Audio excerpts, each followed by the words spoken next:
Hello, everybody. Look at that. We made it. We got an emergency guest on the show. Thanks, Yes, that's Jessica, me. for letting us know 3 minutes before the show that you wanted to join us. But that's hello, everybody. That's fine. We have problems with that. We can work miracles here. That's what we do. I make long-term plans. I I can see. Steven makes short-term plans a lot. Oh, This isn't even the closest to the stream that we've had guests. We've had some that popped in the middle of the stream. that's Steven right. somehow got it to work. Insane. That's the Like prevailing. when Linda Codega came on that one time Linda Oh Ca- yeah. and yes, and Derek at the same stream. in the same stream somehow. But That anyhow, Fantastic. we're here to talk about RPG Superstar 2023, which is now live. Everyone kept asking last year. In 2022 if we were going to do it, but I couldn't get it done because it takes a long time. It takes an actual long amount of time because I give all the judges a long time to actually review everything. I guess you can do it quicker, but I don't see how that would work out.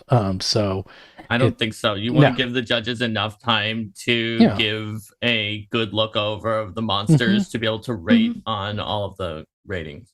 Yeah, and we want as many submissions as possible and people to, compete. So I give people a long time to come up with 3 monsters because I especially think now that so many people are moving over from 5e and I think they're going to want to submit that they might want to do a couple of tests and try some out before they actually submit for real. So I gave it a good couple of months for people to submit. Anyhow, I am Stephen Glicker. I'm sure you all know that. And I took over Roll for Combat. I took over the RPG Superstar from Paizo.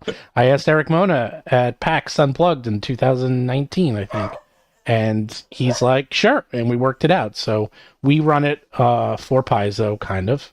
And we have pretty much free reign of what we want to do with it. And they seem to trust us. And so this year we decided to have a theme. And this year's theme was Elemental Storm. The first year was no theme. Second year was Strange and Unusual, which was very nebulous. And people had no idea what that meant, but it just turned out whatever you think is strange and unusual. And trust me, we got some weird stuff in there. Trust me, ordering the art.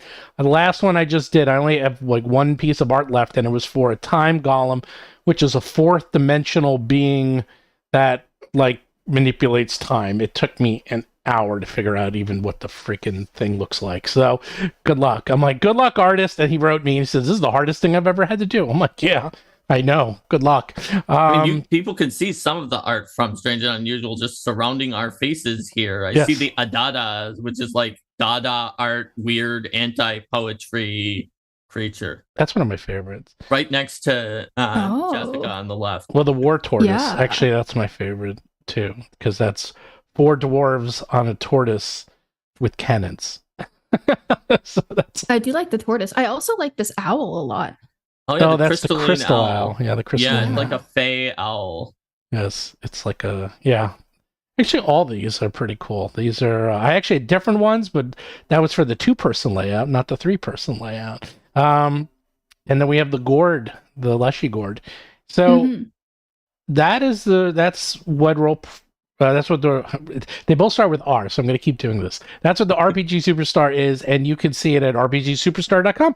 And it's very simple. How it works is you submit up to 3 Pathfinder 2nd edition monsters, adhere to the theme, and then in a few months, everyone can judge. You can promote it as much as you want.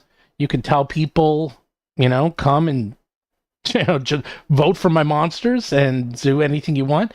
And then the best, again, around 200 or so end up going to the judges, and then they're sorted and then judged by professionals. And from there, we sort them from grand prize to platinum to gold to silver and copper. And then you are published in a Roll for Combat book. And that's how it works. And you get money and fame. And it has actually helped launch a lot of people's careers And there's one thing I definitely have noticed is that a lot of people who won the first year also won the second year, and it's all anonymous. It's anonymous to everyone. The judges have no idea that everything's anonymous to everybody. It's all automated, so we have no idea what anything is. They have no idea what they're judging on or who wrote anything. We have multiple judges judge each creature, so we have aggregates, and the cream really does rise to the top. And one of the things I admit I hadn't known exactly how many people had like continued onward from submitting to RPG Superstar into doing a lot of other monsters and other things at first. But actually, when Jess ran a summit with some 5e YouTubers for like up and coming designers, I saw so many people that were on there that were like, my first thing was that I submitted for RPG Superstar Monster and got a gold prize for this one or a silver for that one. It made me feel so good to see that they were all continuing onward and moving to do new things. And yeah. So I'm Jessica Redicop. I was going to introduce you. I was doing the overview first. That's what I was letting you introduce yourself. You introduce RPG Superstar. I didn't even introduce Mark, but Mark is the head judge. And we also have a lovely Jessica beneath us in the layout here. Not beneath us in stature. She's way above us, but beneath us in the layout. Right. I'm famously tall. That's really? True. I think we're just very short. I'm just very short. So am I. But Jess is one of the judges. And you also were one of the cover authors of the upcoming Rage of Elements. Rage of Elements, not Elemental Storm. That was a weird coincidence. Not Elemental Storm. It was very weird that you found out that like Steven was even possibly going to call the contest like Wrath of the Elements or something that was even closer. You're like, don't do that. Did not know. And I was just like, Steven, we're gonna need to talk about the title later. And I couldn't say anything else because I knew the name of the Paizo book, but was under NDA. And then and another day, like another week after that, I was like, by the way, Steven, which you're like in all of the presentations, how many of the books have they told you about? And he was like, well, all the way up to Treasure Vault. And I was like, oh, I see, up to Treasure Vault, huh? Okay. And so we managed to at least not put out something that was almost exactly the same name, but it was a weird coincidence. It's just because elementals are cool. Yeah, elementals are my favorite. Well, there you go. So Jessica is one of the professional judges, and she's also contributed to a lot of Paizo products, and she quickly jumped on the stream, so much so that I was not prepared. So that's why I'm kind of a mess right now. But you can tell a little bit more about yourself, Jess. Yeah, I am Jessica Redicop. I am a tabletop RPG designer. I work a lot for Paizo. I counted recently. I have 24 publication credits with Paizo. I recently also took over as the new co-host of the Legend Lore podcast on No Direction, replacing Luis Loza. Yes, I was listening with my good friend and also a member of Roll for Combat, Lauren Seg. Yes. Yeah, so Lauren and I do Legend Lore together now. Legend Lore episode 50 was released yesterday, so that's the first episode with me as a co-host. And in it, Lauren and I talk about some Pathfinder basics, some things you might want to know if you were, like for some reason, just coincidentally around the beginning of 2023, you've played D&D in the past and you want to give Pathfinder a try, just, because Pathfinder, it seems cool. So, like, how are the classes different in Pathfinder 2 compared to the, just say the current edition of D&D 5th edition? And then the things that you would want to know, Pathfinder has a lot of books. So, like, how often do they actually come out? What are the different lines of books? What are you going to find in each line? What makes them different? That kind of stuff. Yeah, I love Legend Lore, and I used to listen to it all the time because Lauren is very much a stickler of rules, which is why she's on the show. And she is very proud of that show. And I actually listened to the episode right away. I was like, oh, that's nice that they got it back. Actually, No Direction completely rebooted. They got everything redone. New hosts, everything. It's It's an exciting time on No Direction. Yes, it is. But it is funny how there is so much crossover between every one of these shows. We all are either related or somewhat related to each other's shows in some way. But it is just the way the Paizo world works, I guess. And if you too want to get into the inner circle, RPG Superstar can help. It actually can. I even see some people chatting saying some of the winners got some work from like Legendary Games and something else. I mean, I'll tell you, if you're a winning entry, especially at the higher levels, your stuff is good enough to be published professionally. Not that it's not being published professionally, but in the sense that you know what I mean. It's that that it's the probably high enough standard for say Paizo or Legendary. Absolutely, or yeah. someone who's like who would actually hire you and then not have to throw out your monster and redo it, which has happened even from professionals. And especially because it's monsters, I feel like writing a monster is the ideal way to really immerse yourself in Pathfinder 2 and writing for Pathfinder 2, because once you can execute on a monster, then not only do you know the rules for building a creature, but you also have to understand a lot of the other rules to the system as well. Like it all comes together in the way that a good monster is built.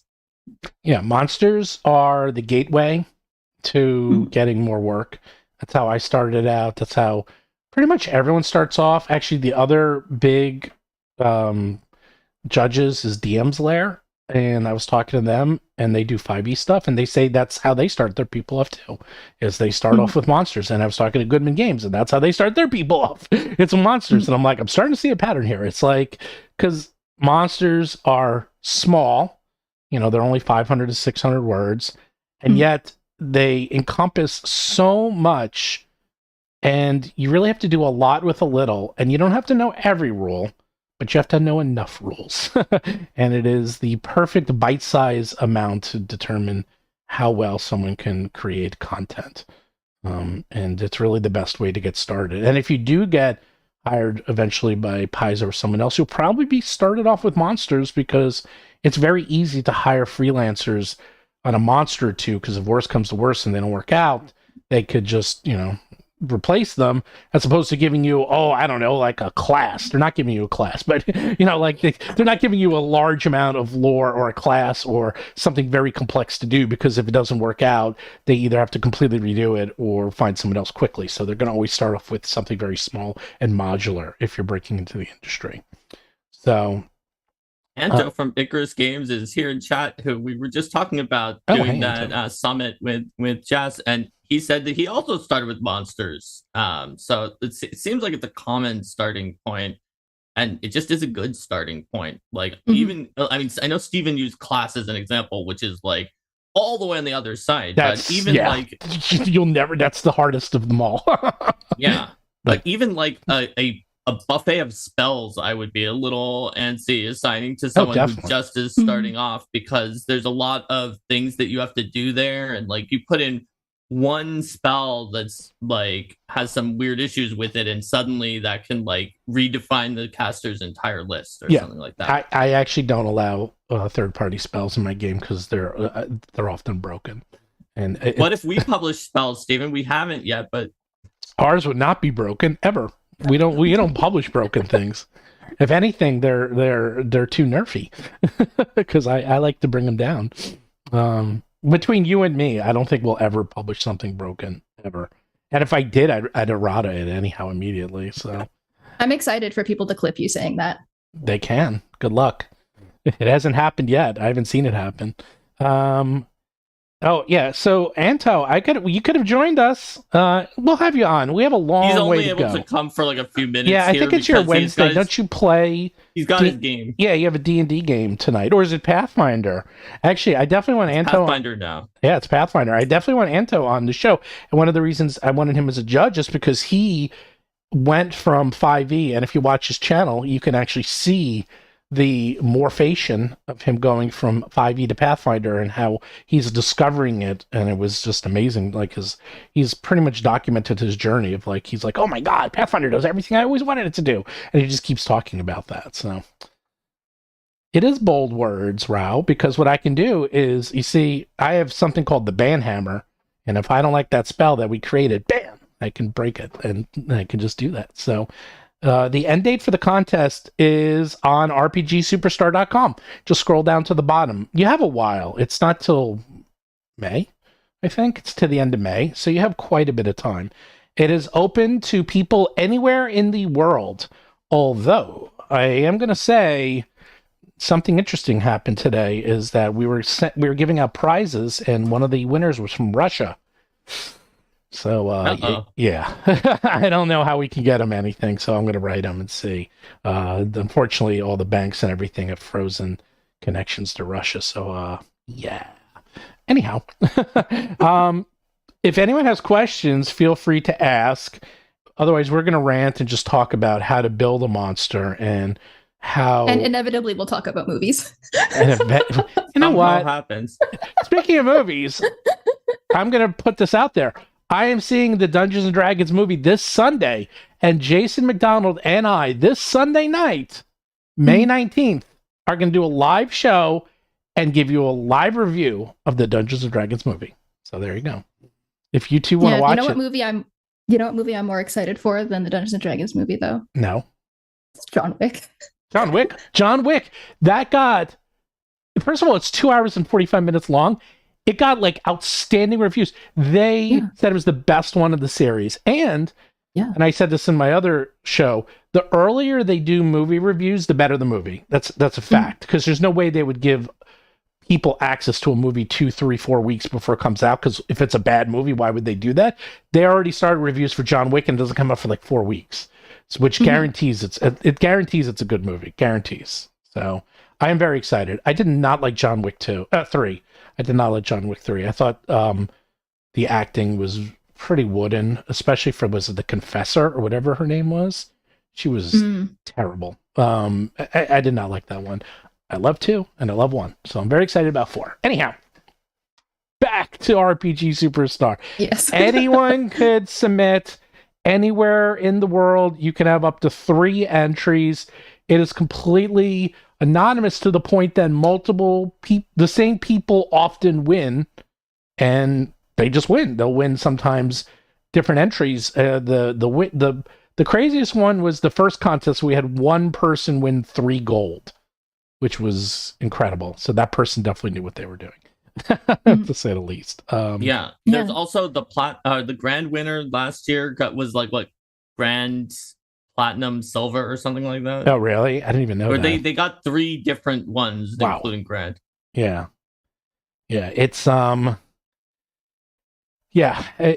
it's completely anonymous, so we don't know who's going to do it. There is a couple of new updates to the rules. So one of the big updates I want to mention is that if you don't win and your monster is not published, then you can get the rights back to your monster.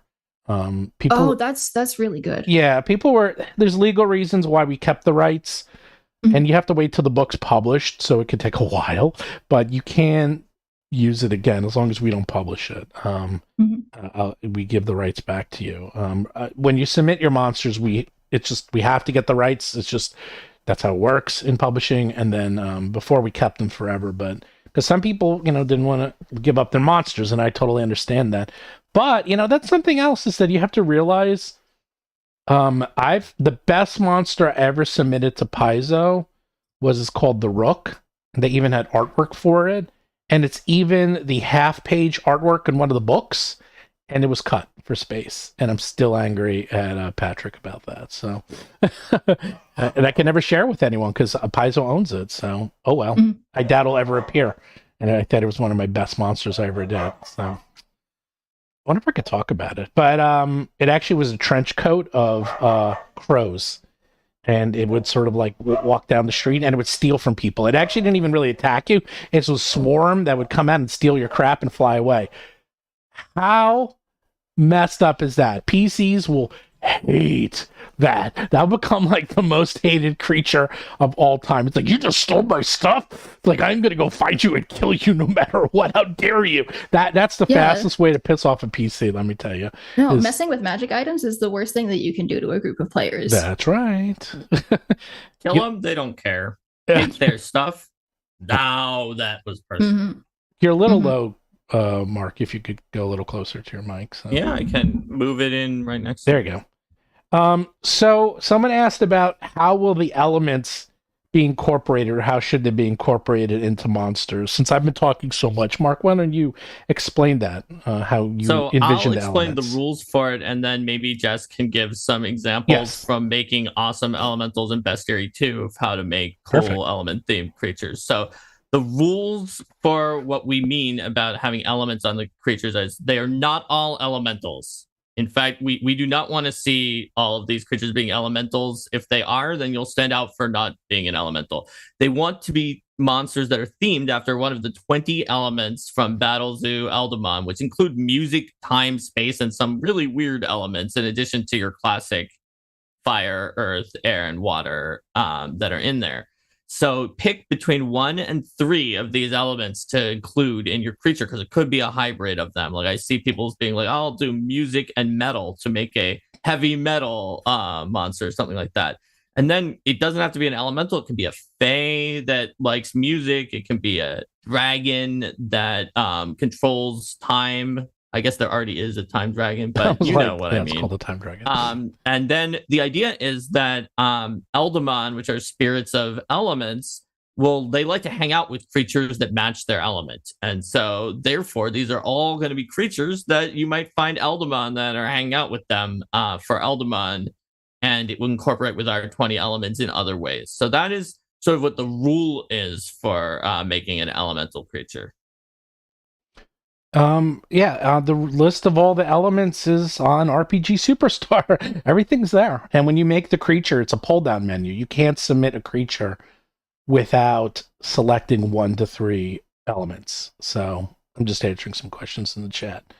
Mm-hmm. So what is your favorite? What makes an element for you, Jess? And if you also heard, we got elements like music and time, and we got, what else do we have? Metal. Like we got the Brandon Sanderson elements in this thing. So yeah, the thing that I like about elements is, I mean, first of all, I'm a fan of like the classical, like earth, air, fire, water, aether, right? Mm-hmm. But moreover than that, the thing that I like about elements within the context of like fantasy role playing is the same.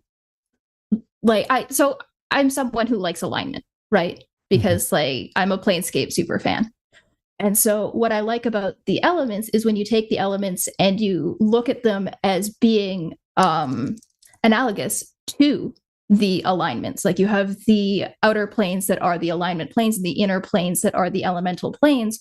And one of these is the physical and the other is the metaphysical. And like, what do you get when you start thinking about fire in the same way that you think about like neutral good or chaotic neutral or what have you? Like if you gave it the same considerations and created the same kind of creatures and the same kind of stories around it that you do create for the alignments or the alignment planes or the like your alignment outsiders, when you start treating the elemental creatures like the fire elementals with the same kind of narrative considerations that you give to your angels, what does that look like? Yeah, I mean, one of the things with these elements is that they're not elementals, because everyone's like, oh, they're elementals. I'm like, no. The whole concept of this, and it's pretty easy once you start thinking about it. In fact, Mark and I were talking about this, about some of the strange and unusual monsters, is that there's one creature that has multiple elemental type of attacks, and what was it? Like one was ice, one was fire.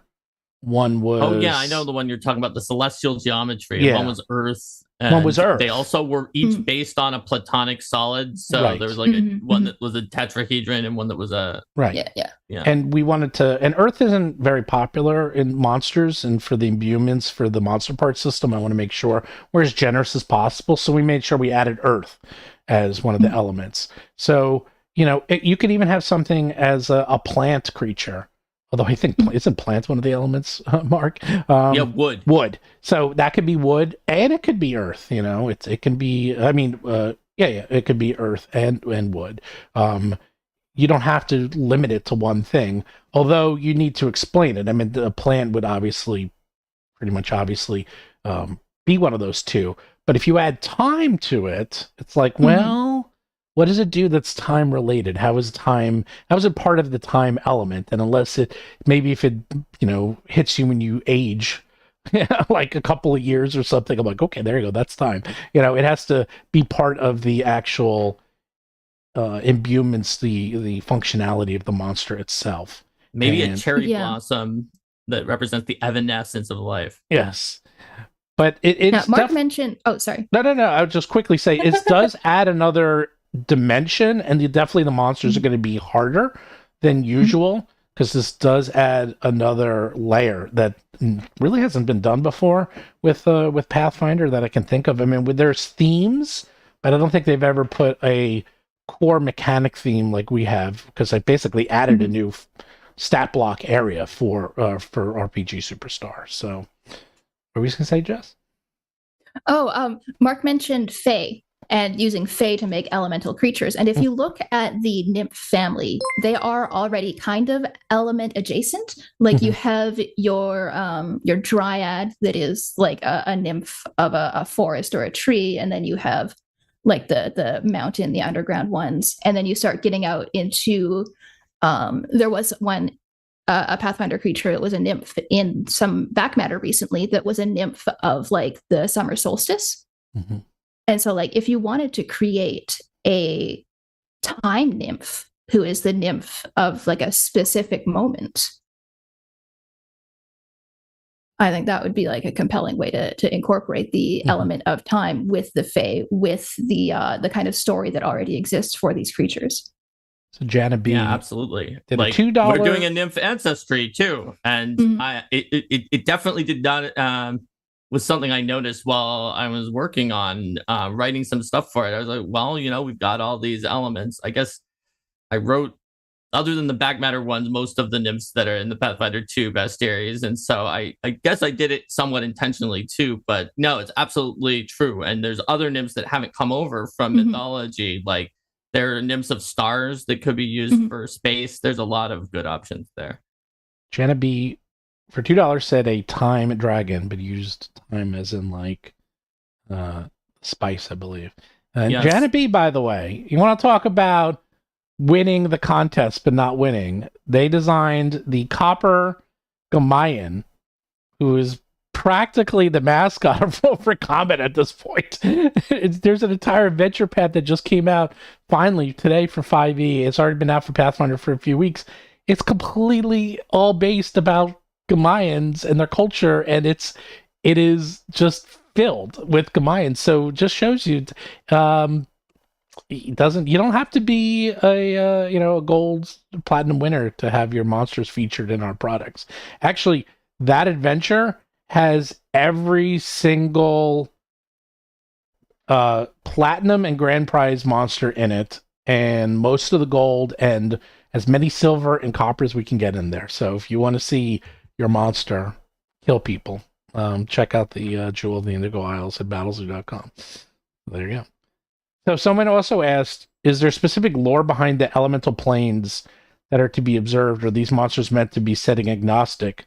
Now, Mark's writing this, so he can answer because he's writing the lore. We obviously aren't going to match exactly the elemental planes from D&D or the elemental planes from Paizo's setting, because those are like the specifics of those settings belong to those companies. So it should be more generic, and our 20 elements don't look anything like the exact set of elements that are used by either of those two other companies. So I wouldn't tie it to like be like this creature happened. In fact, it's literally breaks the contest rules. If you're like, after Ranganuri, the Duke of Thunder, returned in the elemental plane of air, these creatures, like, you can't use Paizo IP, or you wouldn't use like after the return to the Temple of Elemental Evil in D&D. You have to make it so that it's not going to anyone else's IP. But again, they don't need to be from the elemental planes. In fact, many of these probably aren't. That doesn't mean you can't put in something from the elemental planes, but think about including a creature that the PCs would actually come across in a more of a variety of places, because that can be more useful to overall to players and GMs, that they can throw it anywhere. Yeah, I mean, we have, I just brought it up. We have the basics. We have fire, water, earth, air, wood. Wood's a little out there. Ice, lightning, force, life, death, light, darkness, mind, spirit, body, music, metal, time, space, poison. That's where it gets a little weird. I like the music's probably the weirdest one, I'd say. But it's fine by me because you know what? Music is a big part of fantasy and role playing. So it makes sense. I mean, we call them elements, but they had to be called something. So there we go. Call them elements. So Asker Lange in chat wanted to know if you can submit a 5e monster to the contest, and the answer is no. Nope. You submit a PF2 monster. They will be converted to 5e as well later on, but the contest is in Pathfinder 2nd edition. It's being judged on 4 different criteria, which this year that's fewer. It makes it a little simpler for people to judge, and it also kind of weights the categories in an interesting way. So we have your concept, like did you come up with a cool idea for a monster? Does it fit the theme of elementals? All of that kind of stuff. Is it original? And then there is your writing style. Like, did you get the formatting right? Did you word good? Other things like that. Then there is the mechanics, rules and mechanics, like your special abilities. Are they interesting? Do you have good rules language? Do your rules like make sense and work? And then finally, there's rules balance, which is like, is this monster a TPK machine? Or can it like not do anything useful when it comes on and just kind of flails until the PCs kill it? Is it well balanced for its level? And so those are the 4 categories you'll be judged on in the contest. And to be honest, there's a lot of reasons why we're using Pathfinder 2, but the rules for creating monsters in Pathfinder 2 are very well established. I wouldn't call them rigid, but I will say there's extremely specific guidelines for everything. There's templates that you can use. It's actually built into the tool. So like they're roadmaps. Roadmaps that will guide you towards, if you're building a spellcaster, how they should be built versus a tank creature, things like that. So it's a much more structured system than 5e. In 5e, it's more of a like so Pathfinder is top down. You make your concept, you come up with your ideas, and it helps you fill it in. 5e is definitely the one that they give to you, the GM, and the players, which is supposedly not the one they use in-house. Is very bottom up, and it's just more like throw some things together, and then you can kind of look at its offense and its defense separately, and then average them into the middle. And you can make a perfectly valid creature that has Meteor Swarm and then can be killed in one hit, and then it'll be like, oh, its level is only level 9, CR9. I hope it doesn't kill your party before it gets killed. So Pathfinder, it's easier to judge whether or not you're following the baseline assumptions because they're more explicit. So before I banned them, Pro Yada seems to be going on and talking about how you don't keep your copyright, you're not getting properly paid, you get a ton of free art and writing. Okay, let's answer some of these, because I've heard this before. You're not the first person. Yes, you give up your copyrights if you win, and we pay you. That's how this works, is that we're paying you for work, and that if you win, you then get paid for that work, and we get to keep the work. If you don't win, you get your copyrights back. Okay, we added that to the contest. No one does that, by the way. I'm trying to be as nice as possible and be within my legal rights and protect our company as well as yourself. So that's the first thing. As for how much you're getting paid, well, I know people that sometimes when they're starting out with no experience, 3, maybe 4 cents a word.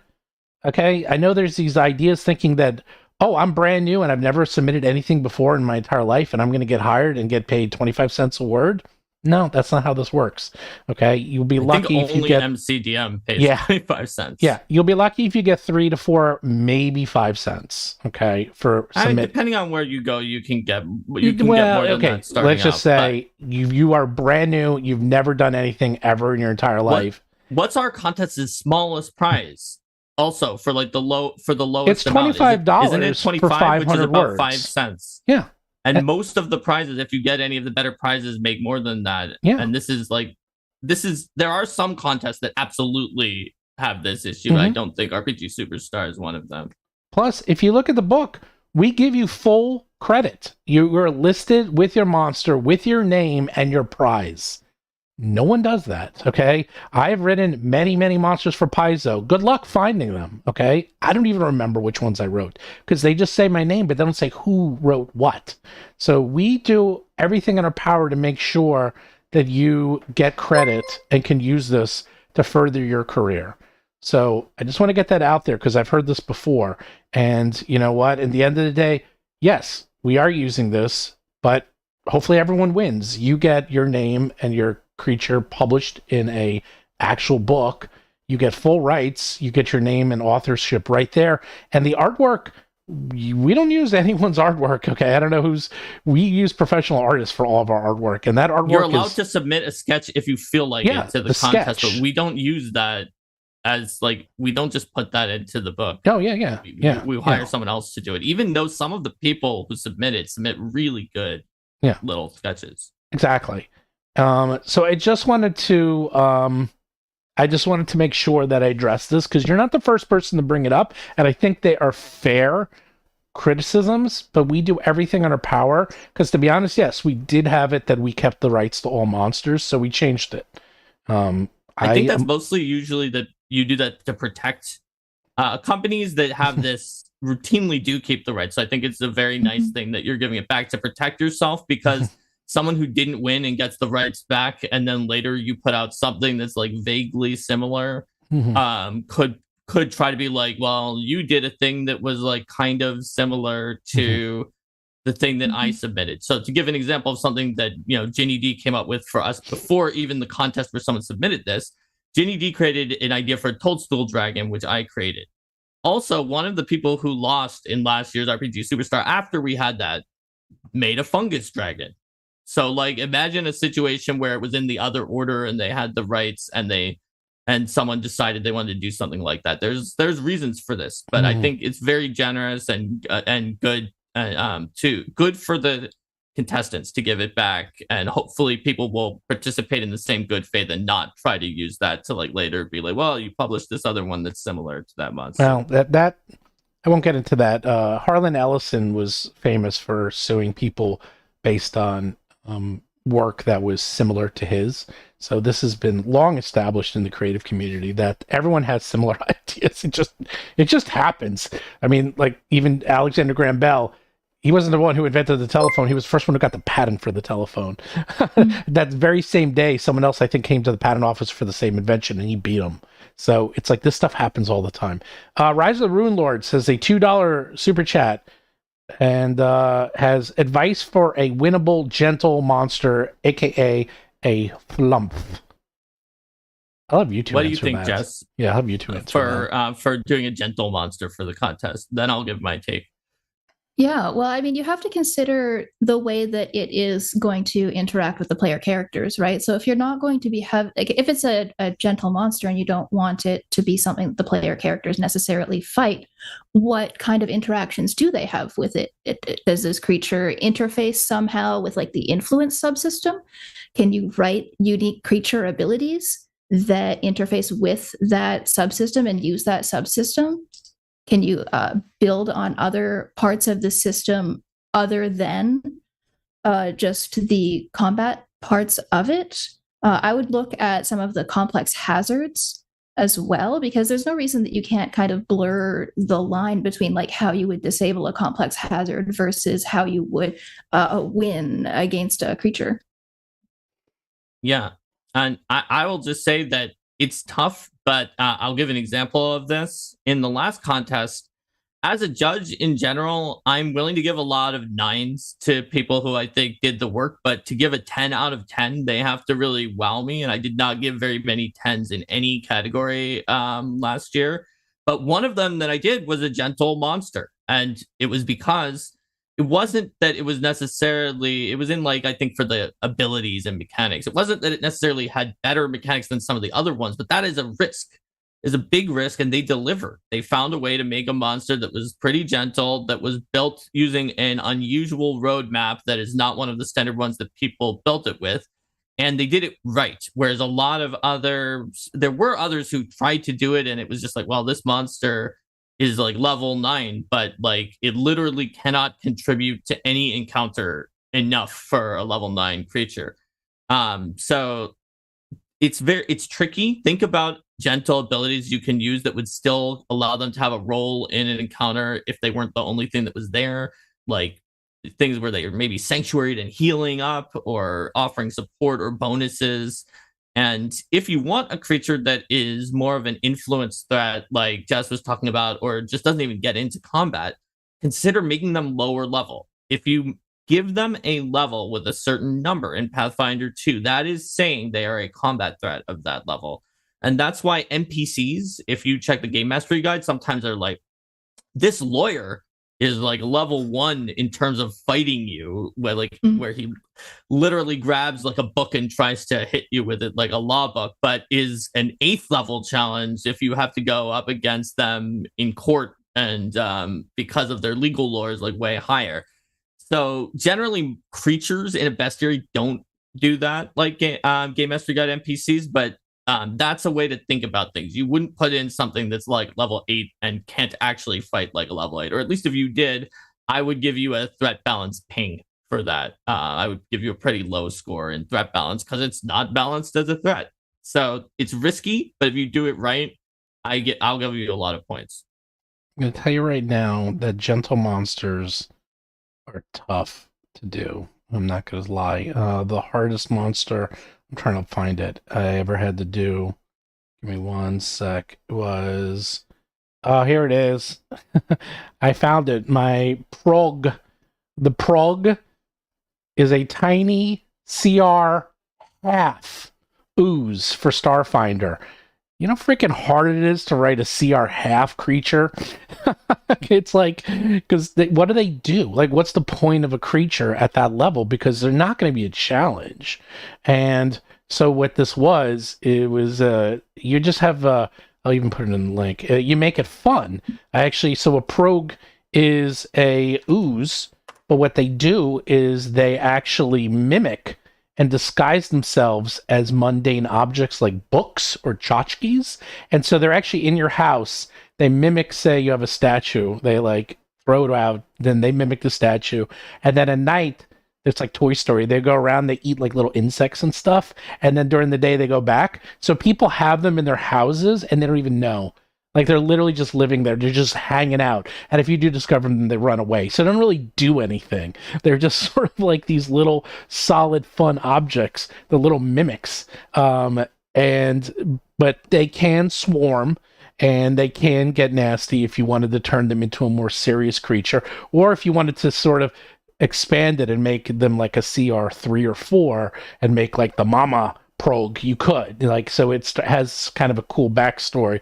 But as for an actual gentle monster, is their nature is that they don't fight, they actually just hang out and kill vermin in your house and you don't even know that they're doing it. So things like that, like fun stories. So it looks like we had a couple more super chats because retributively to the gentle monster, it seems, Derek of Knights of Last Call asked for advice for brutal combat monster. So I like what we did last time where we all gave gentle advice. Let's go through everybody with brutal combat monster advice.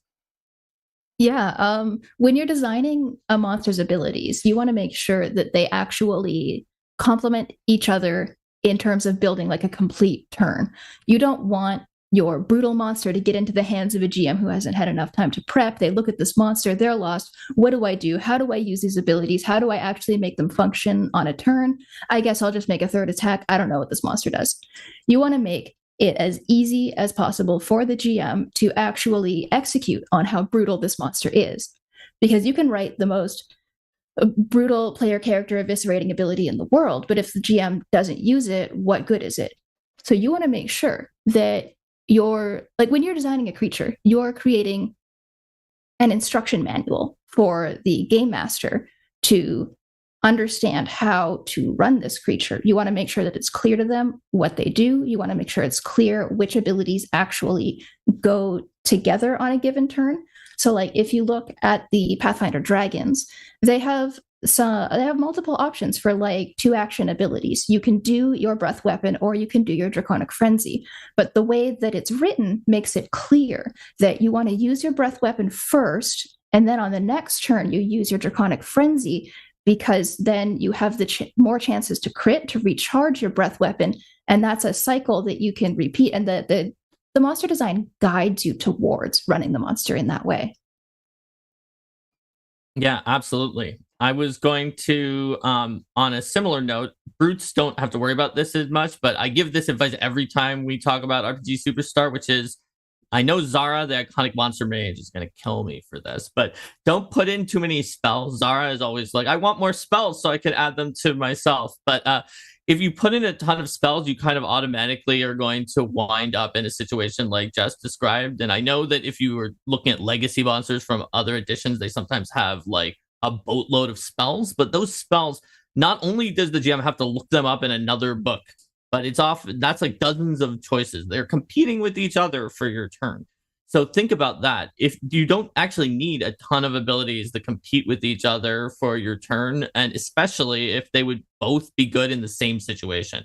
Like, not only was breath weapon, like Jess mentioned, can be recharged by draconic frenzy, but also breath weapon is good when you have like a cone or a line of enemies. Whereas if you didn't, and let's say you're a dragon, and even on your first turn, the fighter ran up to you, everyone else is out of the range of your breath weapon. You can still do Draconic Frenzy first, but it's clear that that's what you want to do because you're in the situation for single target and not area of effect.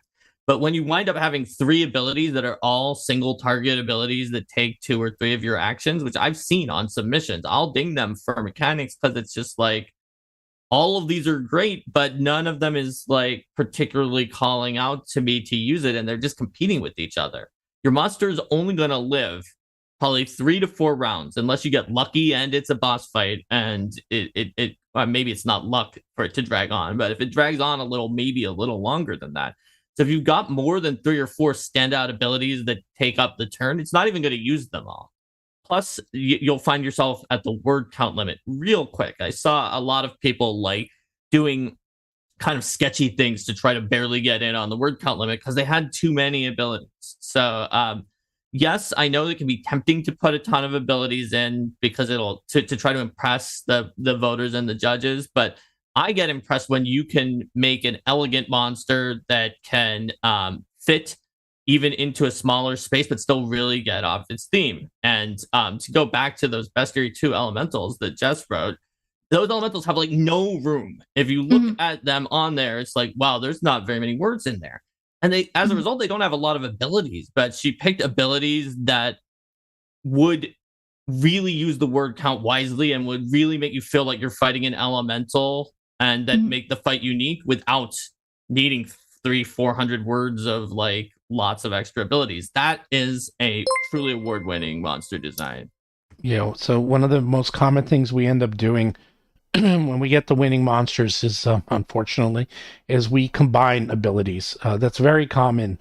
So you give too many abilities, and then we'll take 3 abilities and combine it into 1. Because there's just not enough. You just don't need that many abilities.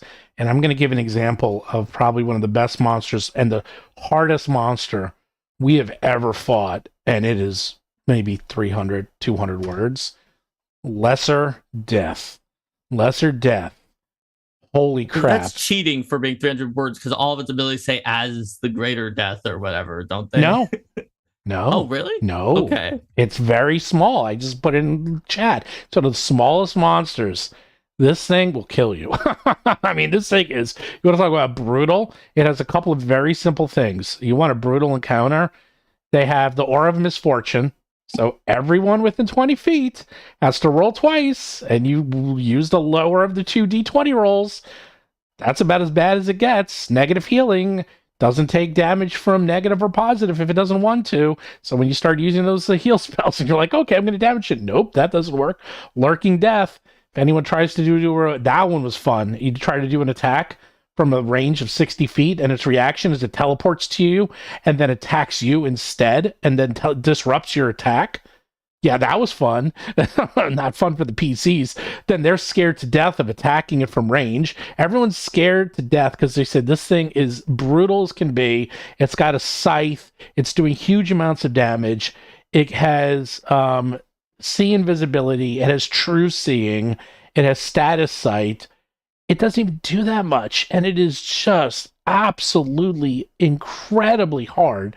It was, in fact, when they fought it, they ran. They just, like, in my game, they saw it, they tried to fight it. I think they did 8 points of damage and has 300 hit points. So, like, all right, we're out of here. I'm like, this thing is, we are never going to defeat this thing, and they weren't. And look how tiny it is. It's a very small monster. You don't need to have a million abilities. You just have to. I won't get into it, but it's basically what this monster does is it denies you advantage and it takes away a lot of the tools PCs use. And it is very hard to counteract this. This is kind of a very advanced design, and this is very tricky to do right, because if you go it may even be too hard. I actually think it might even be too hard. It really gets the theme of being death in the Grim Reaper, though. Yeah. With not a lot of abilities. I think this is okay to be too hard, because it's like, dude, you're fighting lesser death.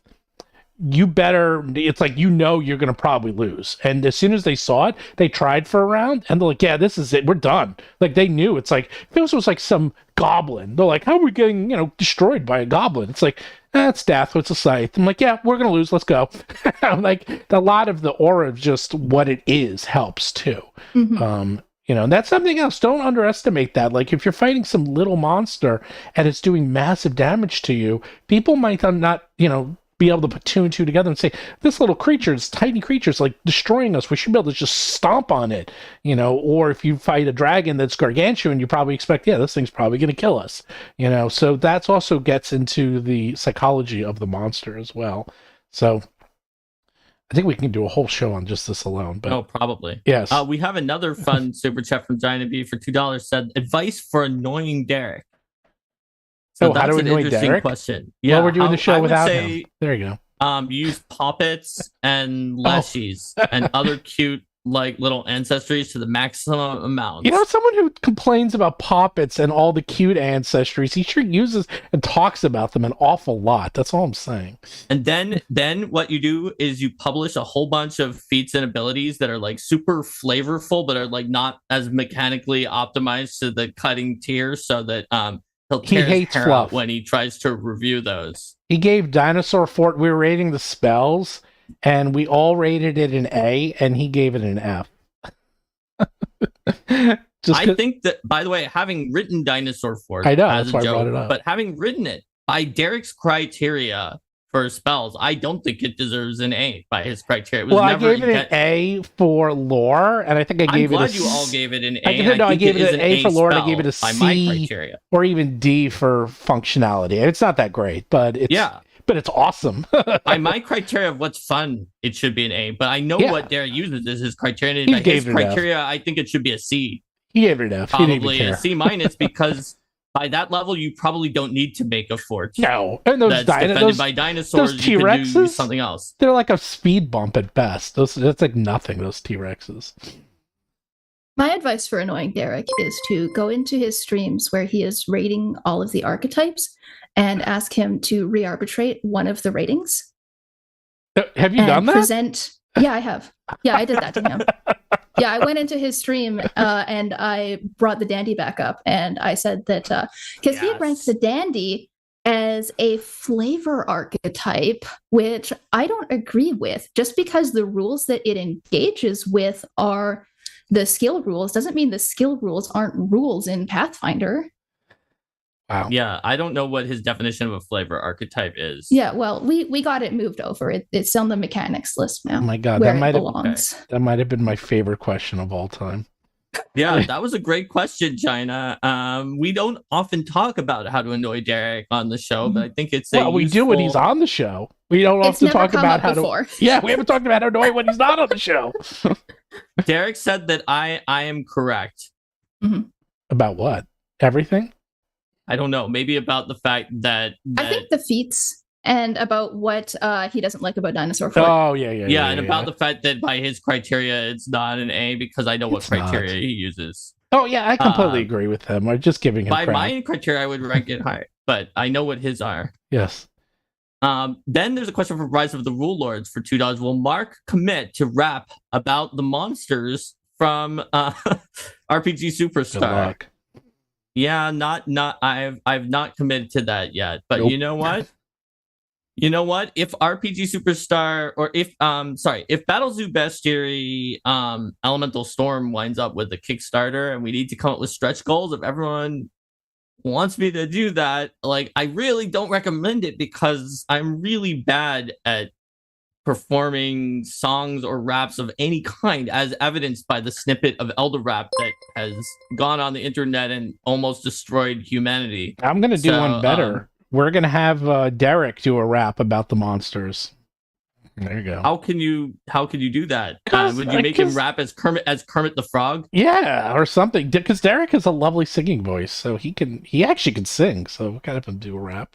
I remember when you had the three of us try to sing Les Mis, and we all went at different times. Derek was going like at a different speed than everyone else. That was fun. Yep. So Ken for $5 says, what if the monster idea you have has variety? So I'm going to try to guess what that question means and then answer that, and then Ken can tell us if I got it wrong. It'd be like in Battle Zoo Bestiary, the original, there was like an Ice Zuggle, and then it was like, or maybe Ice Zuggle was the one that was in Indigo Isles, or maybe Earth Zuggle was in the first one. There were these little elemental things called Zuggles, and they theoretically could have been on a lot of different themes like ice or earth or water. And it presented one while claiming that others existed in like its flavor text. And I think that's the way you do it. You're not going to have space to submit multiple creatures. In fact, that's illegal now in the rules. And furthermore, trying to do a thing where you're like, this is the Zuggle stat, and here's an ability that has 6 variants and is like, if it's fire, it gets this.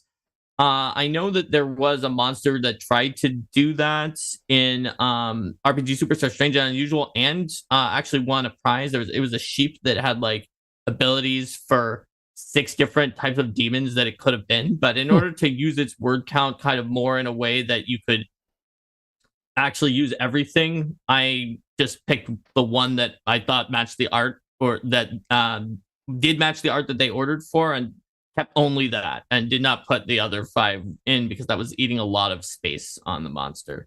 Yeah, that is a perfect example because it was an Ice Zuggle, and we've made other variants of it since because it's like, well, it's ice. Can make a fire Zuggle, can make an earth Zuggle, can make an air Zuggle. You can make anything you want. So that worked out pretty well.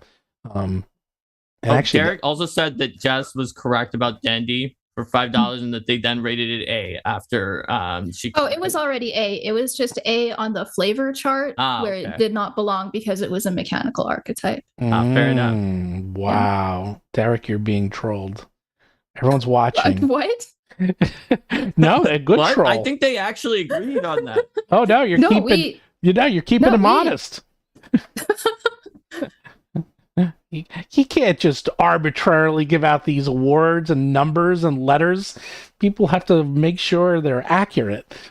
Yeah, so anytime you disagree about one of his ratings on a previous stream, you should come into the next stream and you should tell him, before we start on this episode's archetypes, I would like to re-arbitrate this specific one from like 3 episodes ago. Derek says he got roped into it. He's not even on the show. Derek, you can join the show if you want. I don't know how I can get 4 people on. I thought you were in Vegas, though. I thought you were. Just make sure it's within the statute of limitations when you re-arbitrate it. Yes. I thought you were in Vegas. No double jeopardy.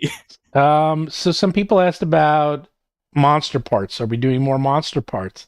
Of course we're doing more monster parts. We're always doing more. Think about it, right? For Strange and Unusual, well, they don't know what's in it yet because it's not out. But we told everyone in the Kickstarter. We didn't reveal everything that's in it, but we did say that one of the things we would include as part of the stretch goals for adding elements to the Kickstarter for Eldamon was at least 1 imbued property for each of the elements that is in the original Eldamon book, right? But that means we have 13, including the first book, which had fire and some of them that were just in the game already. We have 13, but that means there's 7 more elements that didn't make it into Eldamon, the ones that are after mind, like time and space and whatever, that don't necessarily all have imbued properties. So to me, that seems like a natural place to expand. I'm not guaranteeing that we're going to expand there, but it certainly seems like something we could take a look at.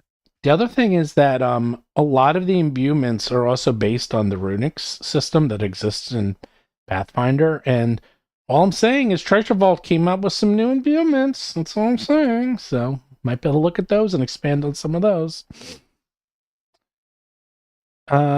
Let's see. What else do we have? Do you need monster we made parts it through the super chats? No, we have some questions. Do you need monster parts for the super? No. The way the monster parts are determined by the monster itself.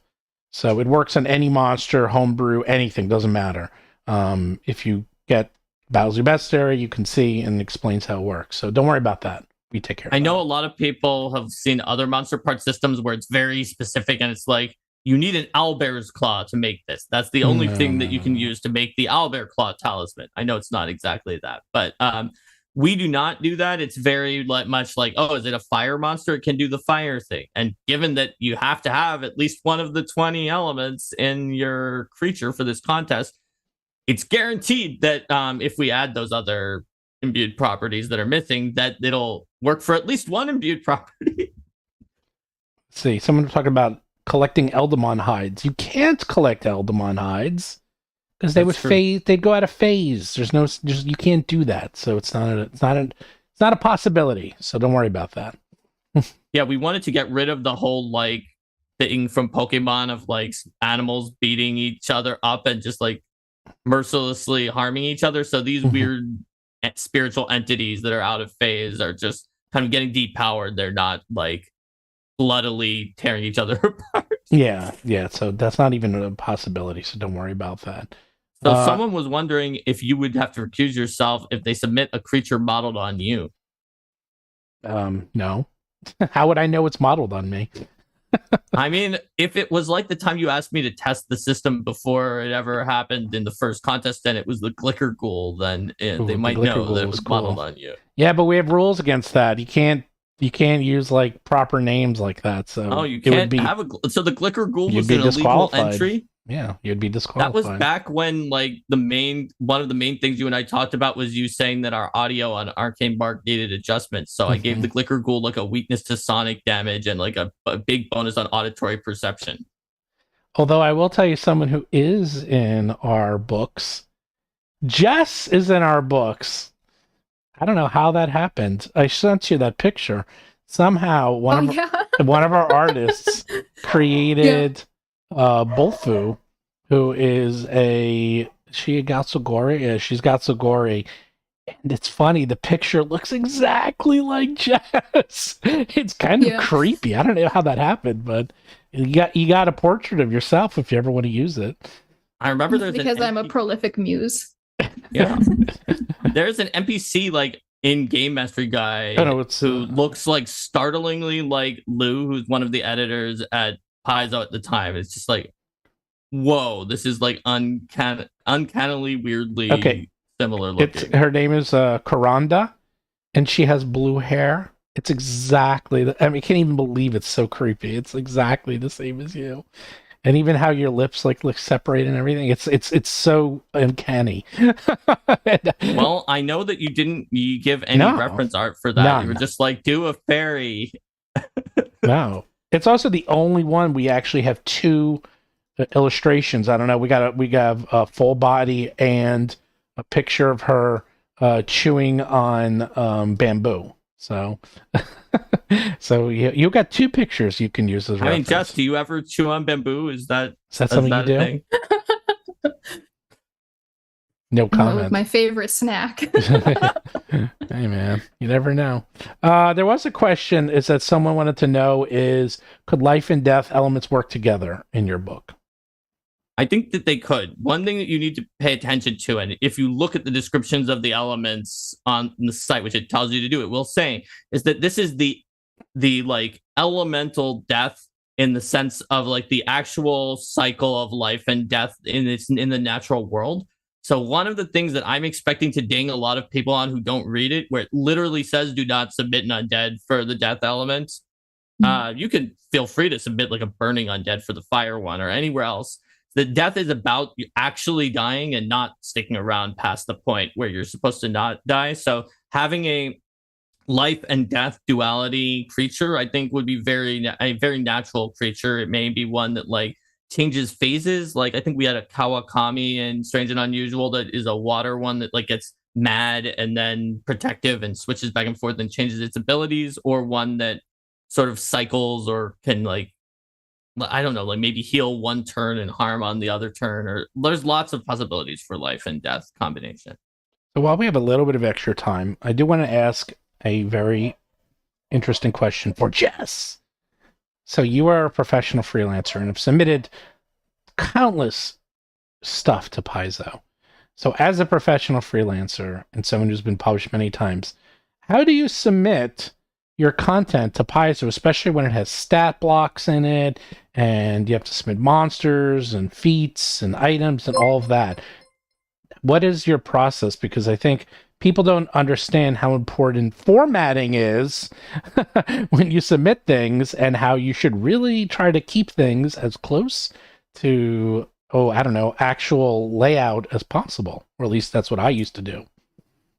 Yeah. What you want, like, first of all, I submit things as like text documents, right? Mm-hmm. So it's not like I'm doing any kind of work of trying to lay something out or trying to format something with like text styles or anything like that. Like that's not my job. There's no expectation that I do that. If I were to submit a PDF for an assignment, that would be like, oh, very bad. Either talk to this person or don't hire them again, right? So I submit a text file of my writing, and like for a creature, you want to look at the other creatures in the system, and you want to make sure that you have everything like in the right place, and you're including all of the fields that you want to include. You want to look for precedent for how things should be worded. So if you find like a similar ability to what you have written, you can look at that for the language of like which particular words are used in this system. Like if you're making a saving throw or attempting a will save, that kind of just fiddly stuff.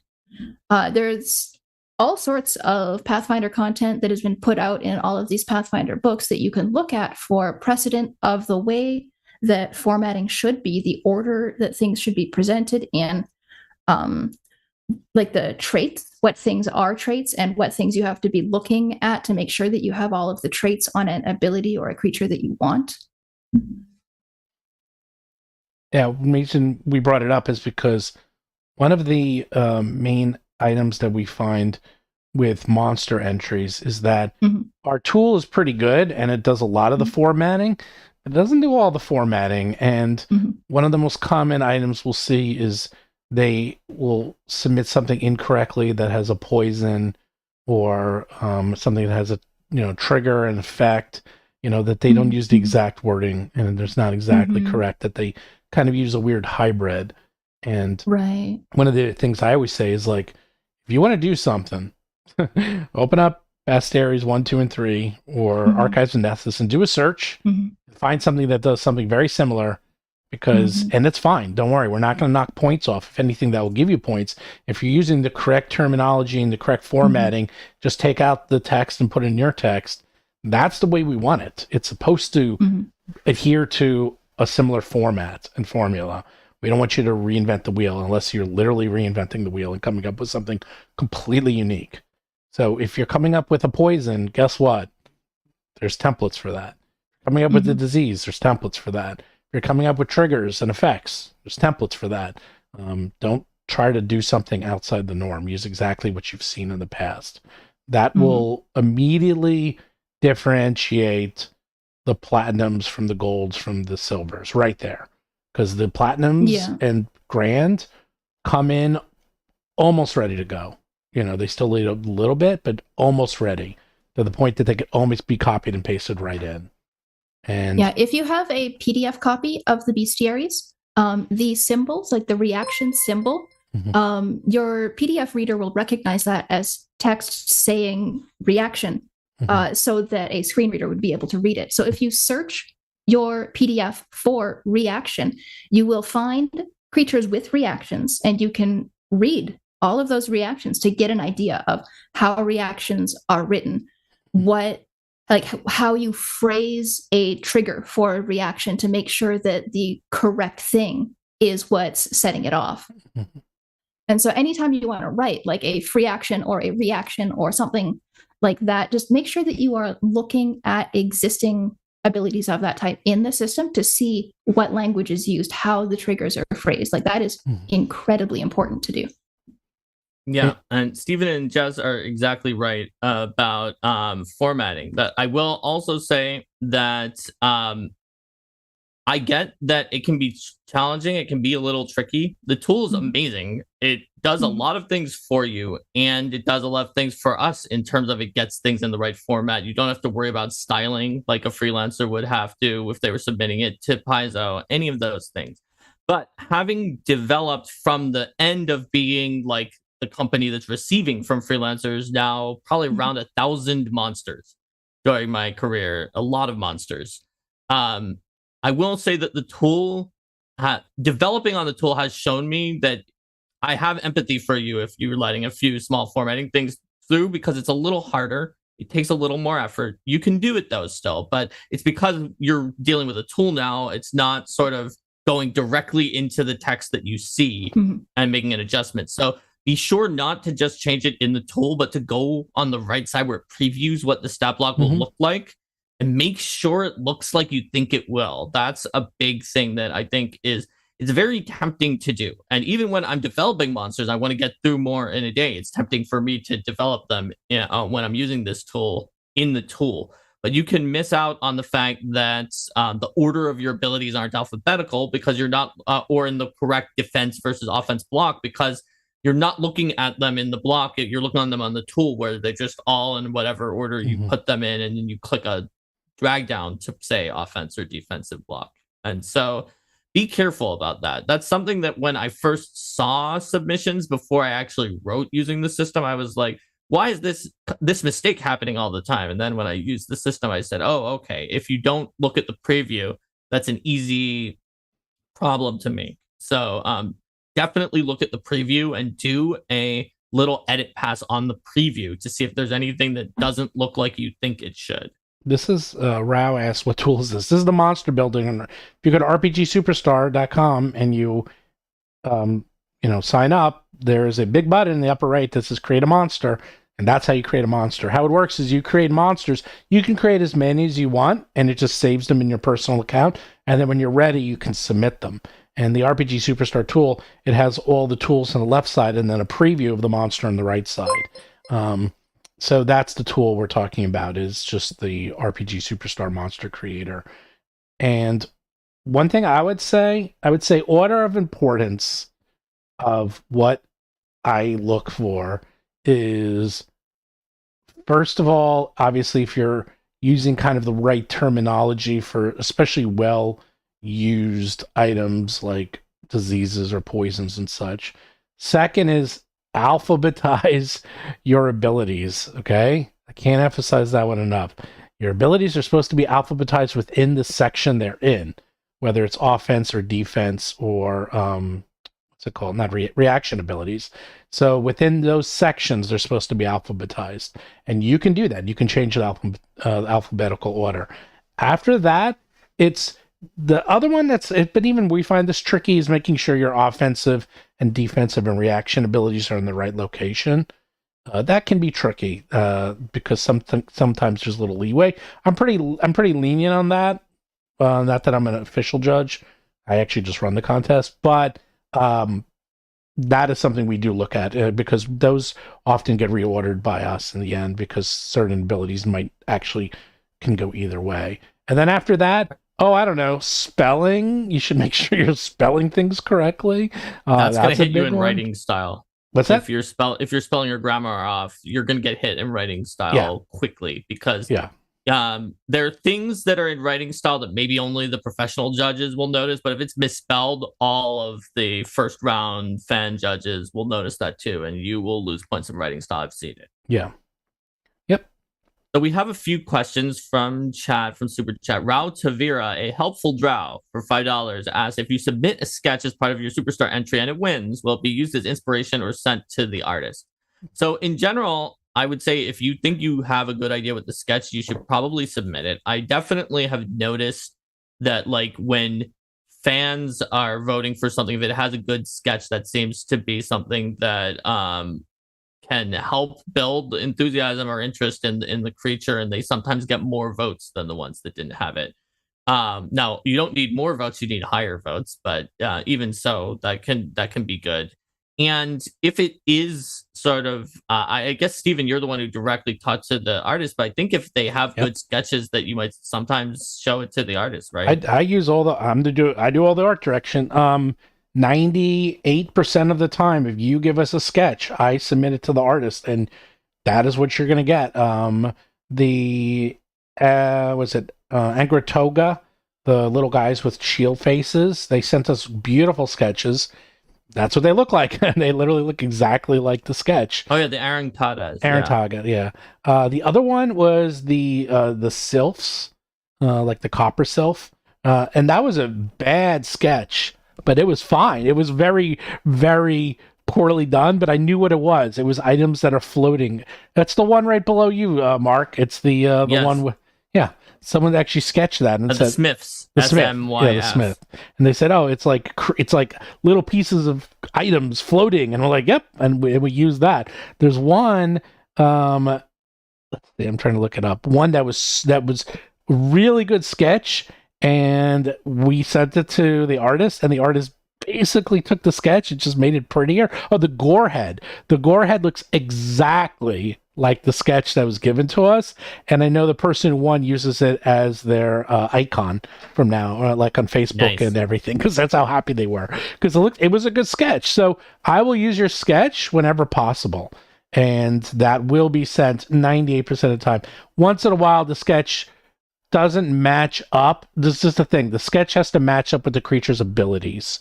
So a good example is like if your sketch has the creature holding a sword and your creature doesn't use a sword, well, then I'm probably not going to send a sketch. So that's something to keep in mind. So Tiger Eyes for $2 asked what the tool is, and I think that was answered in chat, but it's on rpgsuperstar.com. Mm-hmm. But then asked for $5, Jessica, what do you consider your top 3 monsters you've authored? Oof. Ooh. It's so hard. That's Whenever anyone asks me that kind of thing, I just always say it's whatever I wrote most recently and then name that. I can't do that because Rage of Elements isn't out yet. So I can't NDA. talk about any of, like, I have to eliminate those from the consideration. So I think number 1 probably is the Melody on the Wind, which was an air elemental in Pathfinder 2 Bestiary 2. This was one of the first creatures that I wrote for Pathfinder 2. My Bestiary 2 writing assignment was one of my first. It was the first time that I interacted with the Pathfinder 2 rules, was writing creatures for Bestiary 2, which I really fell in love with Pathfinder 2 writing those creatures because, like I was saying at the top of the stream, creature design really pulls from all aspects of the system, and you have to understand all of the rules and the way that combats flow and everything in order to write a creature. And so in the same way, spreading out from a creature, even though at this time, I didn't have a full scope of what the Pathfinder 2 rules were. Pathfinder 2 wasn't out yet. I was just writing creatures, and I had like the information that I needed to write a creature. But in creating this creature, these creatures, all of the air elementals in Bestiary 2, it really became apparent to me what Pathfinder 2 would feel like to play.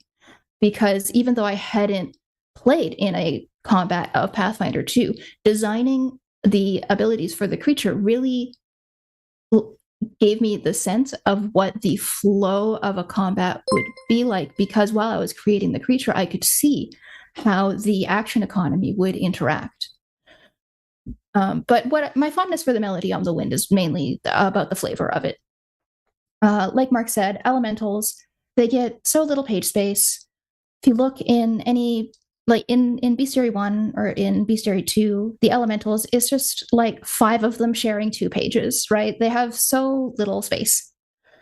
And so the melody on the wind, I particularly liked how much just flavor and explanation about the creature was infused into the creature, even though it only had like 1 line of flavor text. Each of its ability, like its combat abilities that it had, were able to push the concept and sell the story of the creature, even though they were the mechanical abilities. So the creature has a very flavorful name, it has very flavorful abilities, and all of that comes together to sell the fantasy of what the creature is, even though it doesn't have a lot of space to use to sell that fantasy.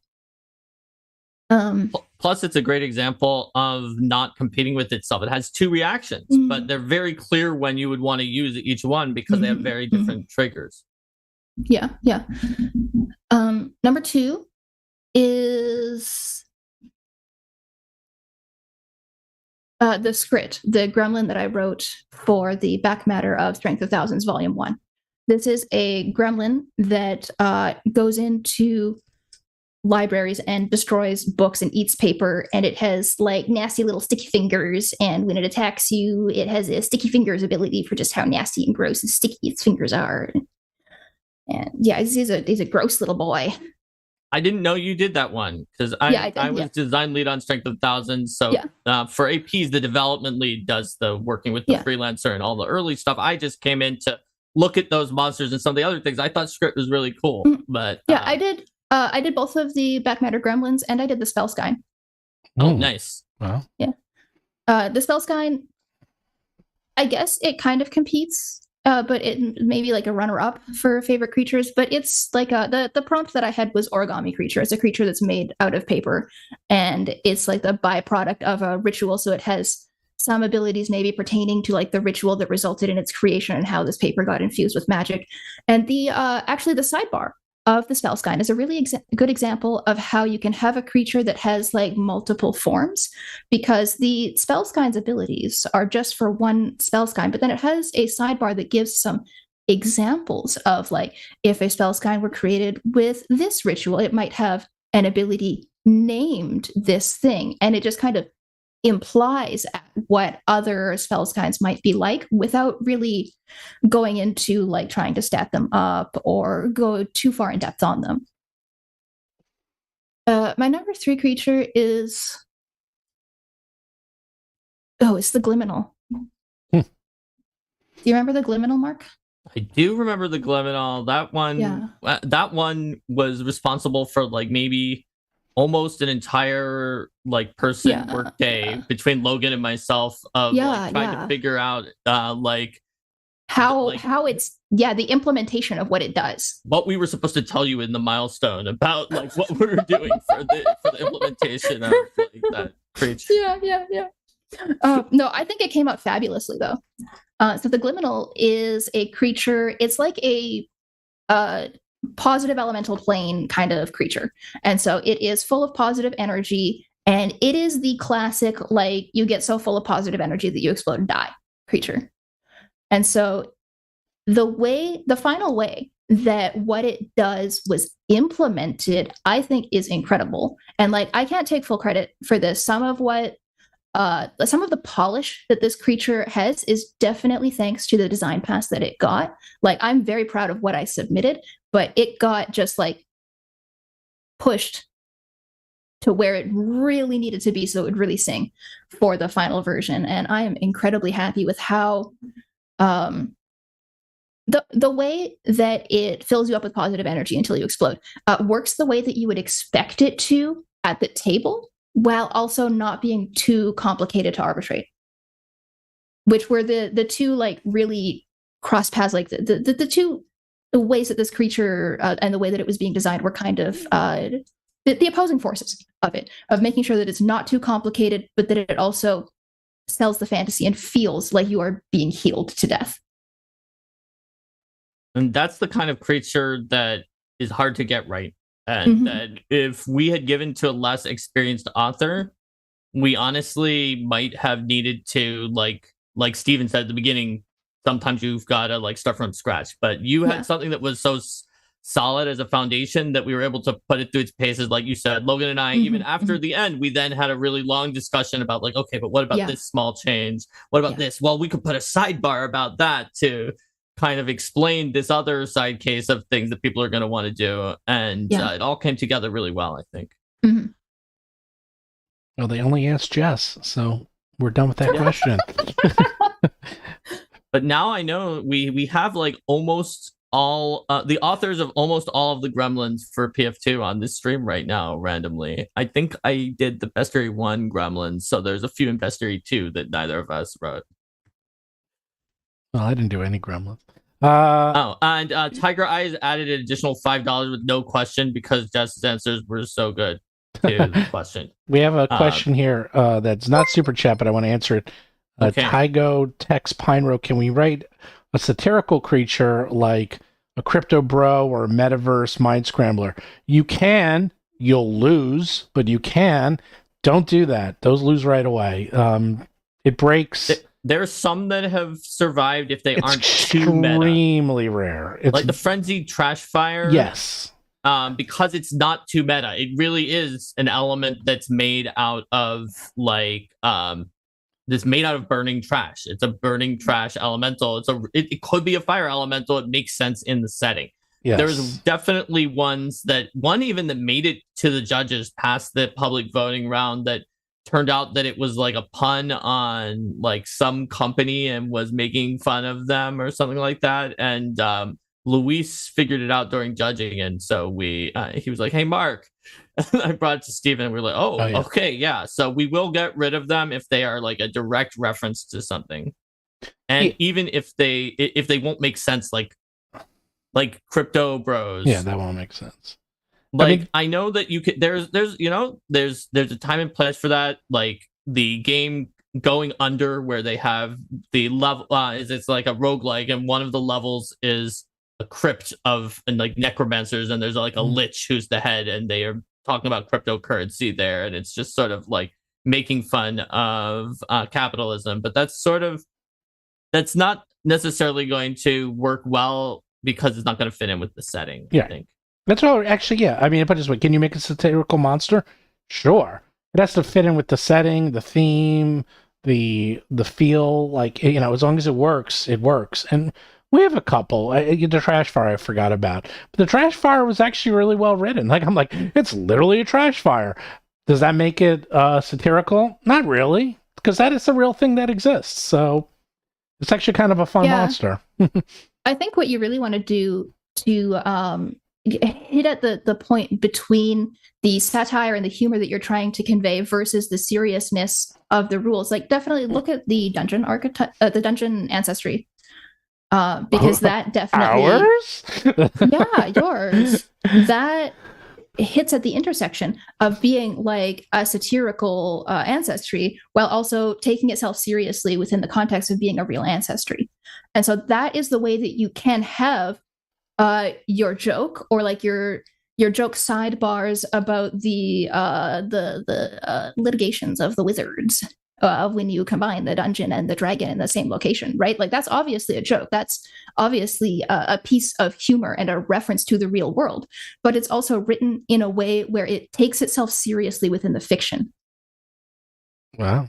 Yeah, I think that's right. So to apply Jess's principle to the Crypto Bros example, if you just had something that was called Crypto Bro, that would be a problem. But if you had a monster that like created like false gold pieces and tried to create its own currency that was actually an illusion and sold you tried to sell you ownership of a magic item that was actually just an illusionary item to trick you or something like that, and it was based off NFTs, the concept of them, in the same way that like Darrow in Pathfinder, they kidnap people and experiment on them, and they come back with their memories a little bit fuzzy. And in Horrors Revisited, Paizo had a sidebar that were like, look, this plays upon people's fears of alien abductions and from modern world, but they weren't literally, even though Paizo later literally did do gray aliens, they weren't literally gray aliens. They were little like dwarf creatures that did that. So you can make something that taps into that zeitgeist and still have it be something that's that is like sort of seriously in the fiction, I think. So yellow. So we had a few more Yeah, questions. Yellow Clad King wrote, when we submit a monster, do you want us to indicate the elements they're associated with in traits, description, or otherwise? So there's a section in the tool that literally says elements, and that's where you submit it. In fact, it won't allow you to submit a creature unless you select some elements. And so you won't make that mistake. Yeah. You can't. It will just Impossible. be like, error. You did not put an element on your creature this year. Gina B had a good, interesting question for $2, which is what elevates a creature to gold, platinum, or grand from one that already could have won as copper or silver. So I'll give my take on that from my time as the head judge. And obviously, it's a collaborative process where there's reviews from fans and then judges, and then Steven and I go in at the end and look at certain features. So I would say, to win the contest at all, you've got to bring your A game in probably in all 4 categories. But you may have a category that you're weak at, and you'll still be able to get a copper.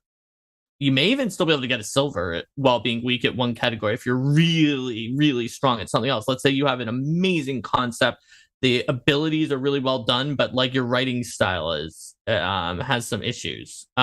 You might even be able to get to a silver from that. Or it's just great writing, but like the balances of it's too overpowered. Like that's easy to fix though. You might be able to get to a silver from that. By the time you're at gold, you probably have no conspicuous weaknesses, and you've got some good stuff. To get up to platinum, it's also a creature that occupies a space in the fiction such that it makes you want to use it to tell numerous types of stories that could also include creatures that are related to those stories. And not just because you created an ice zuggle and it can be an earth zuggle or whatever. That wasn't even a platinum one. It was a great monster from the first book. But because you created something like, for instance, the Kyralis, the grand prize winner of last year, made you want to put in more monsters that are related to like the weird liminal spaces of mirrors and what was missing. Because it was the creature that was like the missing reflection of vampires. Why do they have no reflection? It's because Kyralis represent that reflection that is not there for the vampire. And so by the time you get to grand, it's just basically the only difference between that and platinum is that it was the best platinum. Whereas I would say there's a distinction between each of the other ones where you see that they're building more and more on top. But I think there's less of a distinction between platinum and grand. It's just like this one even stood out even among these amazing platinums. Yeah, grand and platinum are pretty tough, but the best example of a really good platinum is the husk from the first book, because the husk filled a niche so well that Paizo used it in their own book.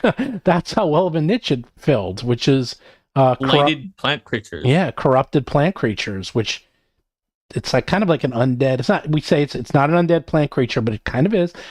And it just doesn't exist. And it's like, oh my God, it's one of those like gaping holes. Like once you see it, you're like, why doesn't that exist? And it really filled and was able to explode, because you can make any plant creature a husk and it works. And it's great. That was a very good example of like filling a niche.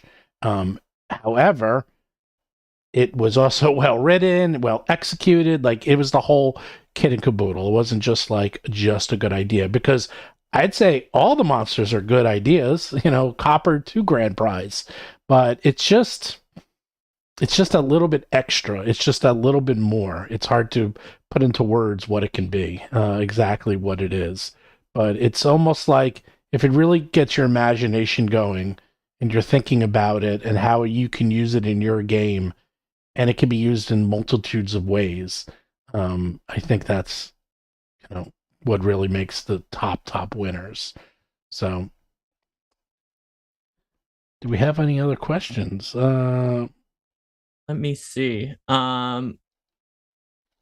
There's some people that are like interrogating a little bit more about the variable creatures, saying, is it theoretically possible to have an additional variable element defined within the rules text?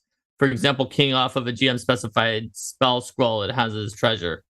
You could. I've seen that before, where it's just like this creature was inscribed with the scroll of Fireball, and that's why its innate spell is Fireball. But they can also be created with any spell of 3rd level from the Arcane or Primal list or something like that. And then that sort of just suggests that there are other versions out there, and that the GM could easily just replace the Fireball with whatever spell was inscribed when that construct was created for a different purpose. Another example of variant creatures is if you look at the Pathfinder Bestiary dragons, you will see like sidebars that tell you what to add for spellcasting dragons. Yeah, absolutely. Plus, there's the zombies and skeletons have little variant abilities, but you're not going to be able to fit those in your entry. Yeah. Probably for Superstar, even as like a spellcasting dragon sidebar would be tough. To fit into your word count. You might be able to do it if you make the creature simple enough, because you don't have to make a sidebar for 3 different creatures like the dragon sidebars usually are. But that is a way to do it as well. So one person, Chris Turner, I wrote you back. Someone wrote, "Hey, the website stops working once I log in. If you're having issues, okay, this is what you do." First of all, the website's been around for a long time, about 4 years now, so it's pretty bulletproof. Not that it's impossible, because we did find an issue that we fixed the other day. But if you are having issues, the first thing I would recommend, as someone who's building websites for 35 years, and this is all I do all day, restart your browser. Now, when I mean restart, I don't mean start a new browser. Close the browser completely, and then start it up again, and then try to log in. Okay, brand new, fresh install. Better yet, restart your computer and see if that works, because browsers have a lot of issues and take up a lot of memory. The other thing I would try is try a different browser. And if neither of those works, then write me on Discord and give me the exact steps so I can replicate it. Just saying something like, it doesn't work, I can't do anything. But if you tell me exactly what you did, like step by step, and I can replicate it, if I can replicate the error, I can fix the error. This is what I tell every one of my customers. It's like, if I can't replicate it, I can't fix it. So that is the steps. And just send me that info on Discord, and I will make sure that I get to that right away. Yes, close one of those 250 tabs you have open. That will usually fix it. So, and I will definitely always address that. And if there is a bug, oh my God, we'll fix it as fast as possible. There was a bug in Firefox, and we fixed it in less than a few hours, because I wasn't aware of it, because I don't use Firefox. So, and I guess none of our people use the website use Firefox either. So no one saw it until now. Other things you can try, like just generally for troubleshooting websites, is delete the cookies that are specific to that website. And when you try refreshing the website, don't just refresh. Do hold down Shift and do F5 to do like a hard refresh on the website. That works too. That was a good one. Yes, hard refresh. I like them to just clear out the memory and just close the whole browser out, especially Chrome, because Chrome uses a gargantuan amount of memory. So I don't appreciate you calling out my 300 tabs. I have to send someone a screenshot once. I had a meeting the other day, and this woman I was meeting with, she showed me her computer, and she had, not only did she have so many tabs on her window that they were vertical lines, and I was like, oh my God, I've never seen that many tabs. But the bottom of her screen was filled, the entire bar was filled. And I was like, I got to take a screenshot of this. I've never seen someone who's filled the bottom of their bar and the number of tabs. And I was like, I don't even know how your computer is still running. It was mind-boggling. Oh my God. Well, if you overfill that bottom bar, it will just sort of, as I have. It's a scroll. It turns into a scroll. It turns into a, you click on the Chrome and it's a scroll. That's what happened. And that's what happened on mine, because I have so many tabs open that it won't even show on the bottom anymore. Well, you got to do what I do. Is I have like a 32-inch monitor. You get a really big monitor, you can get a lot of tabs on there. So, well, I'm on my laptop, so if I was on a laptop, I think my laptop, because I go halfway across this monitor, so I think if I have a laptop, I'd also get the scrolling. So I think that would happen. Mr. Blobface's 300 tabs are all archives of Nethys. A lot of mine that happens to me. Oh yeah, that happens to me when I'm writing creatures. I end up with so many tabs of like creatures that I'm looking at for precedent, and then anytime I want to search for something new, I'll forget that I already have an archives tab open, so I'll just open a new tab and search the archives again. Yep, that happens to me, and I try to train myself not to do it and just keep a few. But then, archives, you never know if it's going to be a day when it's slow at loading, and so I'm like, no, I can't close my archives tab. I don't know if I'll be able to get it back right away. I've got to keep it, just go back and forth. So like while I'm doing like an ancestry for Year of Monsters, I'll just open all of the tabs for like it's Oni, like all of the Pathfinder 2 and Pathfinder 1 Oni on Archives of Nethys, and that'll be one window. I try to make the windows like thematically linked with each other. Okay, I'm just going to give you the biggest help you've ever had in your life. Okay, what is that? Session Buddy. Session Buddy for Chrome. It allows you to save your sessions and save your windows. I do this all the time. So I have all the monsters open for any adventure I'm running in Archives of Nethys with all the monsters, and then I save the tabs and the session, and then I close it. And then when I run the game in another week or two, I just press a button and come right back up. That is pretty cool. That is cool. And that sounds like something that would work great for people who remember that they have saved their session. It does it automatically. That would be my issue. It does it automatically too. That's the best part. Very it saves your session for up to 2 weeks. And yeah, but then you have to remember to load it again. No, you just press a button and it brings up all your sessions, and you just click the button and then brings up the menu. It's great. Trust me, I've been using it forever. And the whole I don't know if that would work for me or not. But try it. I use it. It's great. The best part about it is when your browser crashes and you're like, oh crap, and then it just brings them right back, and you're like, it's like nothing happened. I mean, that would be good. I don't know. This sounds like bookmarks. This sounds like bookmarks with extra steps. Nope, it's not, because it saves all the tabs within one browser, so you can say, no, it's good. But it's like good. just like the bookmarks tab, you would have to remember to open up the tab that shows you your saved sessions. Whereas anytime I bookmark something, it has disappeared forever. I will never look at it again. To bookmarks. Yeah, I have so many bookmarks. Anytime I bookmark something, thinking I'll come back to this.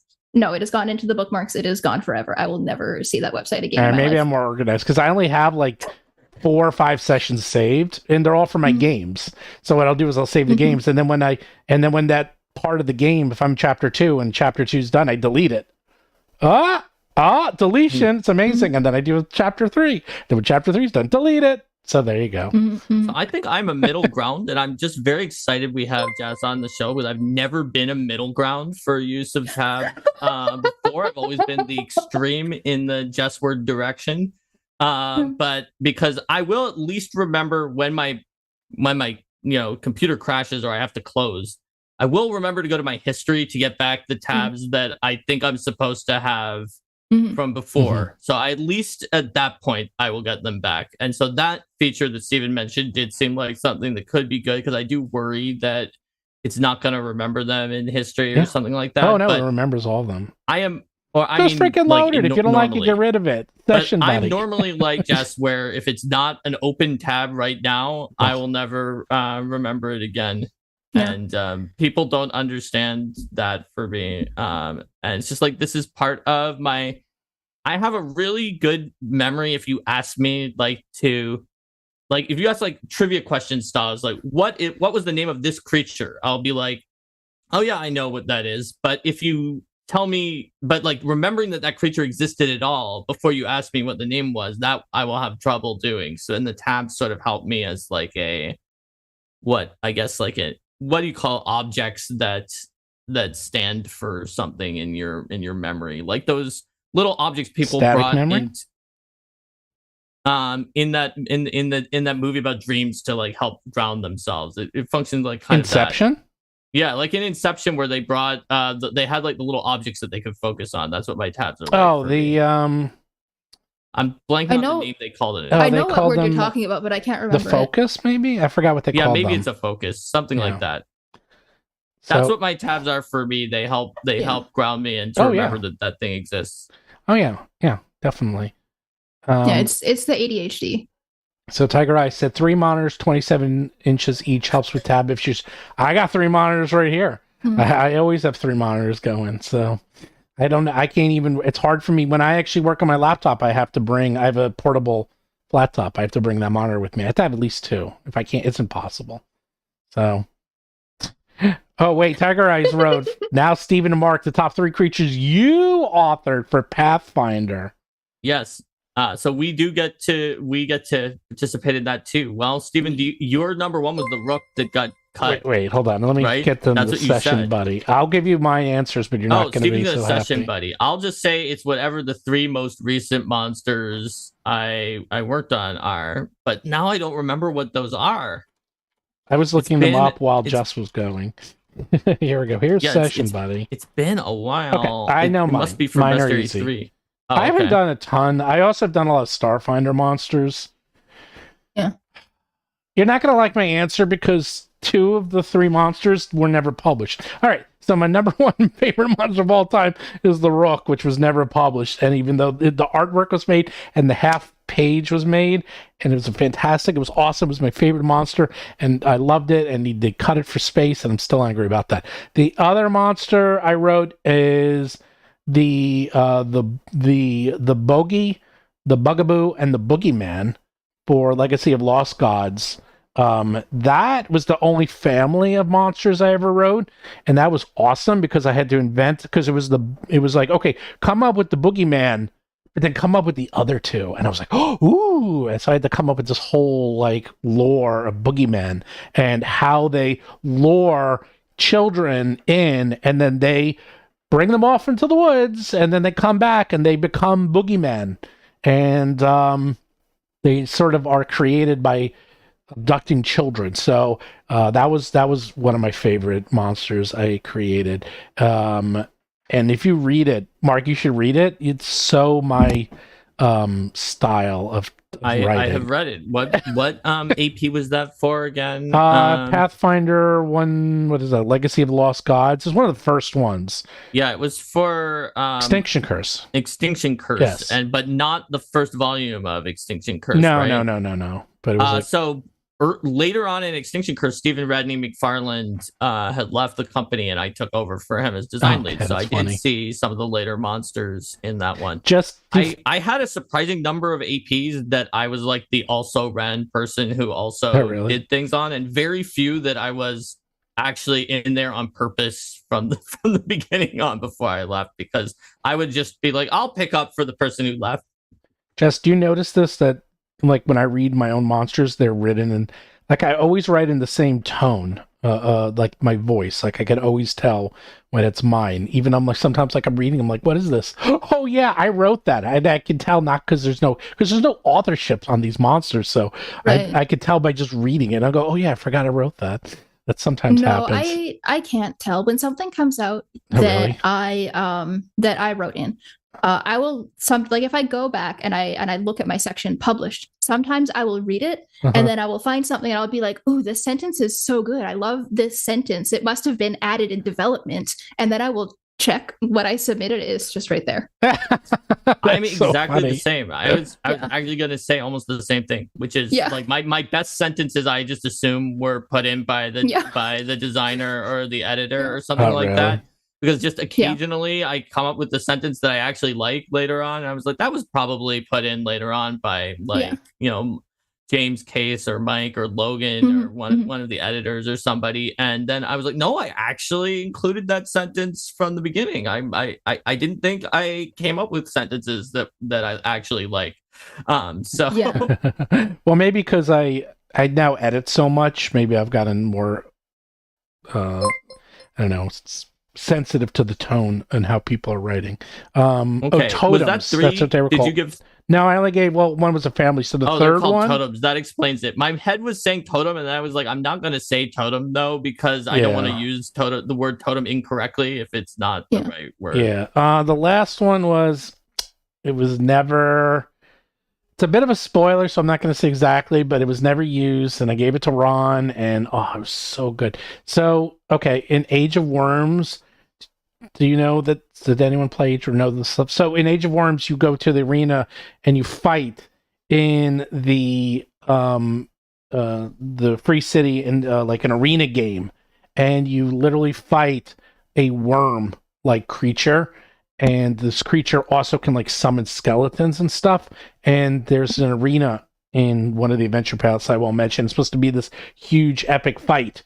So I wrote in like an updated version. I got his approval before I did it. I didn't just do it. Because you have to submit when you get assign monsters, you have to submit ideas, and then they choose the one they want you to do. And I gave it, and it was like, oh, well, to be this like updated version of this worm, and it was nasty because if it ate you, it could then like digest you and spit you out and reanimate you as a skeleton. And then it could also, so not only was it a worm, but it had a little minion army around it, and that was all part of the same creature, and it was awesome.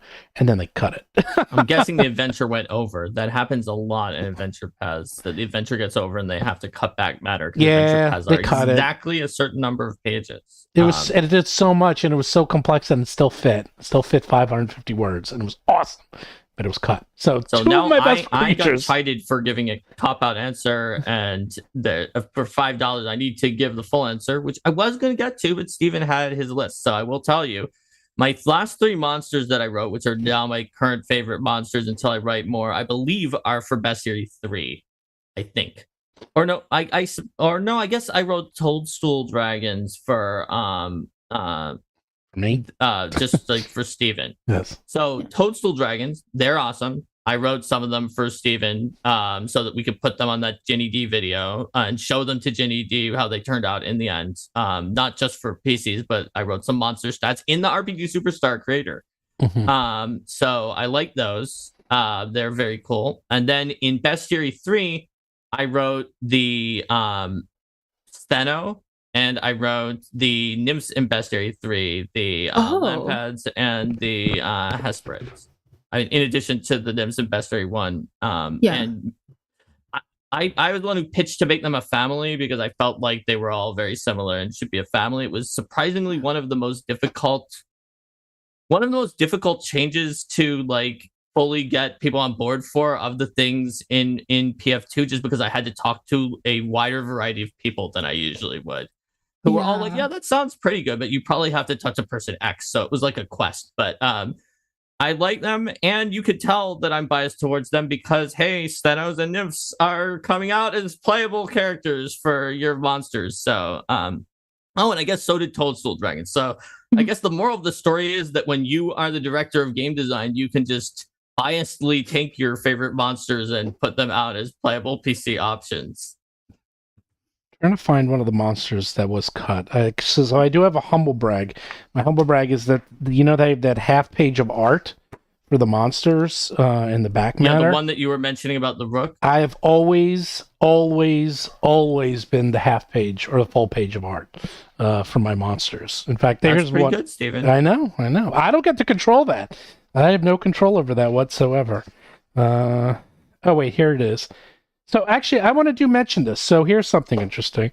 So in Agents of Edgewatch, this is the Brengdi, and it's kind of this cool creature. What they do is they're kind of actually peaceful creatures, and what they do is that they have these large arms, and they go into the bottom of ships, and they just kind of like they kind of go with ships, and then they use them as transportation, and they are based on, oh my god, some like Irish lore or something. And so that's something you can do.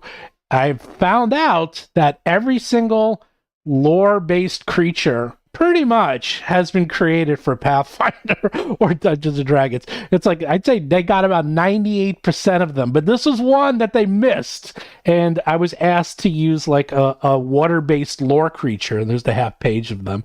And it's a real creature, and I just took it and expanded on it, and I think it was Ron or Patrick, I forgot, loved it, and so we just used it. And one of the fun things about them is that they reverse fish. Is what they do is that they use fishing lines, and they go up to the shore, and then they use the fishing line to pretend they're fish, and then when they start reeling in, they pull them in, and then they eat the fishermen. So I did little fun things like that. So, but there's an example that you can use like actual lore when you're creating your monsters. Just be very careful if you're going to do that search, because they specifically asked me to use like traditional lore, and I had to find a monster that wasn't already created. And let me tell you, everything has been created. It's like everything. This was an extremely obscure one. So. Mm-hmm. And it looks like there's more people in the chat, like Freelancer Andrew Gills also had monsters cut. Just like it's pretty common. Like it's normal. Yeah, it just happens. Sometimes have to cut stuff that we like, and sometimes not even because it's like, it's not even a calculus of like, we will cut the one that is the worst out of this section from the book, but it could even be just a sense of, like, for example, in Advanced Player's Guide, what, as it turned out, one of the few books that I was the full-on design lead of, like, hiring for all the pieces on before I left Paizo, because I was about to do another one, but then I left with Steven. That had a situation where we had to cut some archetypes. And as a result, we cut several extremely good 2-page archetypes purely because we would have had to cut twice as many of them if they were 1-page archetypes. And the 2-page archetypes that we did keep were ones that we already told people were going to be in the book because it was in the ads for the book that it had that archetype. So it was like, there was no option other than be like, was it worth losing 2 archetypes to keep this one? And the answer was probably not. So even though, like, Wrestler, for example, which eventually made it into Grand Bazaar, right? It would have been one of the coolest archetypes in the book, but also had to be cut. It was the only thing that could be cut in that slot. So that's just the kind of way that things happen sometimes. Yeah, we have no rights. I can't publish them in any way, shape, or form. I can talk about them. I mean, and I don't know if I was, in theory, I guess I probably shouldn't, or I probably, if I went to the letter of the law, but it's been like 3 or 4 years. They're probably not going to do anything with them. Patrick doesn't work there anymore. I mean, the one that was in the art, you could talk about the art, and you did, and you didn't talk a lot about the one that wasn't in the art. So I think that's probably okay. I barely talked about it because that's never coming back. That was just cut. The Rook was accepted. Owns it for the same reason that we were talking about owning the monsters that didn't make it in the contest, and Steven's being generous at giving those back, which is just to cover themselves, especially since they did pay for the words, even though they didn't print them. So it becomes a very thorny situation if you don't handle that. Yeah. It's it's tricky. I'm trying to figure out if there was any other monsters. That's it. Jess, have you done monsters for Starfinder? Oh yeah, I have. Oh, okay. Which do you prefer? Do you prefer Starfinder or Pathfinder? Pathfinder 2, but Starfinder over Pathfinder 1. Yeah, I find Starfinder monsters tricky to write, just because they're a little more fidgety. They're tight, but they're not as tight as Pathfinder 2nd edition monsters. But it's pretty close. I like them both, actually. I don't know. I like kind of writing both personally. Yeah, I did the Spectra. Oh, cool. Oh, cool. Yeah, so they were, in the Alien Archive 3, I think the outline just said, drift outsider. And so I had a lot of freedom for concepting what would a drift outsider be. Nice. Cool. So I can't believe it's been 2 hours. Clarification on lore, Stephen, from when you're talking about being something from lore. They were wondering if that means Pathfinder lore and not Earth mythology. And I think you meant Earth mythology because you were talking about it being a Celtic creature. Yeah, Earth mythology. I'm talking about Earth mythology. Like, I'll give you a good example. Krampus. I mean, everyone knows what Krampus is.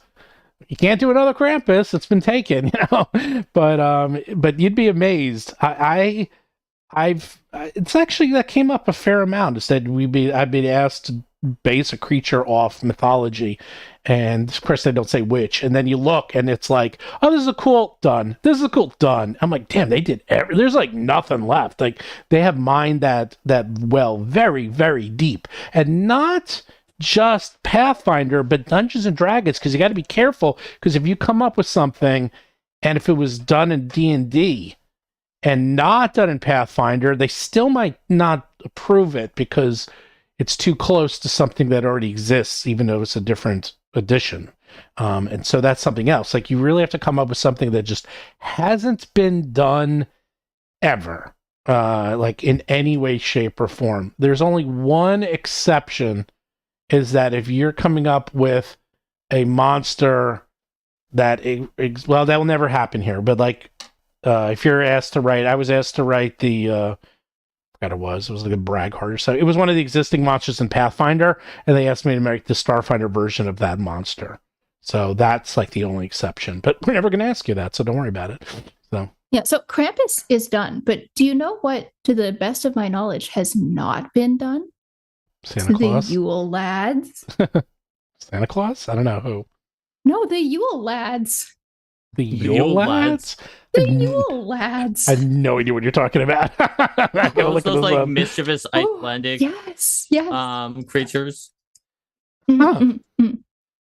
I thought you were going to say The something. Yule Lads are the best. The Icelandic Yule Lads. I've never heard of these guys. Oh, they're like the 7 dwarves or 14 dwarves, 13. Except that they're all terrible. Oh my god, this is great. They do horrible mischiefs. Oh, they're so good. I love them so they much. They eat children and they have a cat. God, their mom eats children. They don't eat children. Okay, fair enough.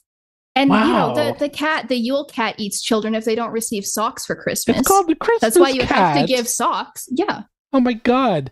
They boil naughty children alive, and a giant bloodthirsty black kitty called the Christmas cat prowls around the country on Christmas Eve and eats anyone who's not wearing at least one new piece of clothing. Mm-hmm. Damn. Think about that. Yule Lads would be an example of something that could potentially go into platinum, because like it would open up the cat. You do like one Yule Lad and it opens up the idea of having more Yule Lads. Oh, I love the Yule Lads so much. Wow, each one is different too. One likes to slam doors, especially during the night, waking people up. One hides in the rafters and snatches sausages that are being smoked. Yeah. That's very specific. Sausage stealer steals sausages. Yeah. There's one that uses and then spoon licker. Spoon licker is what, right? Goes around licking the spoons. One that likes to snoop through windows in search of things to steal.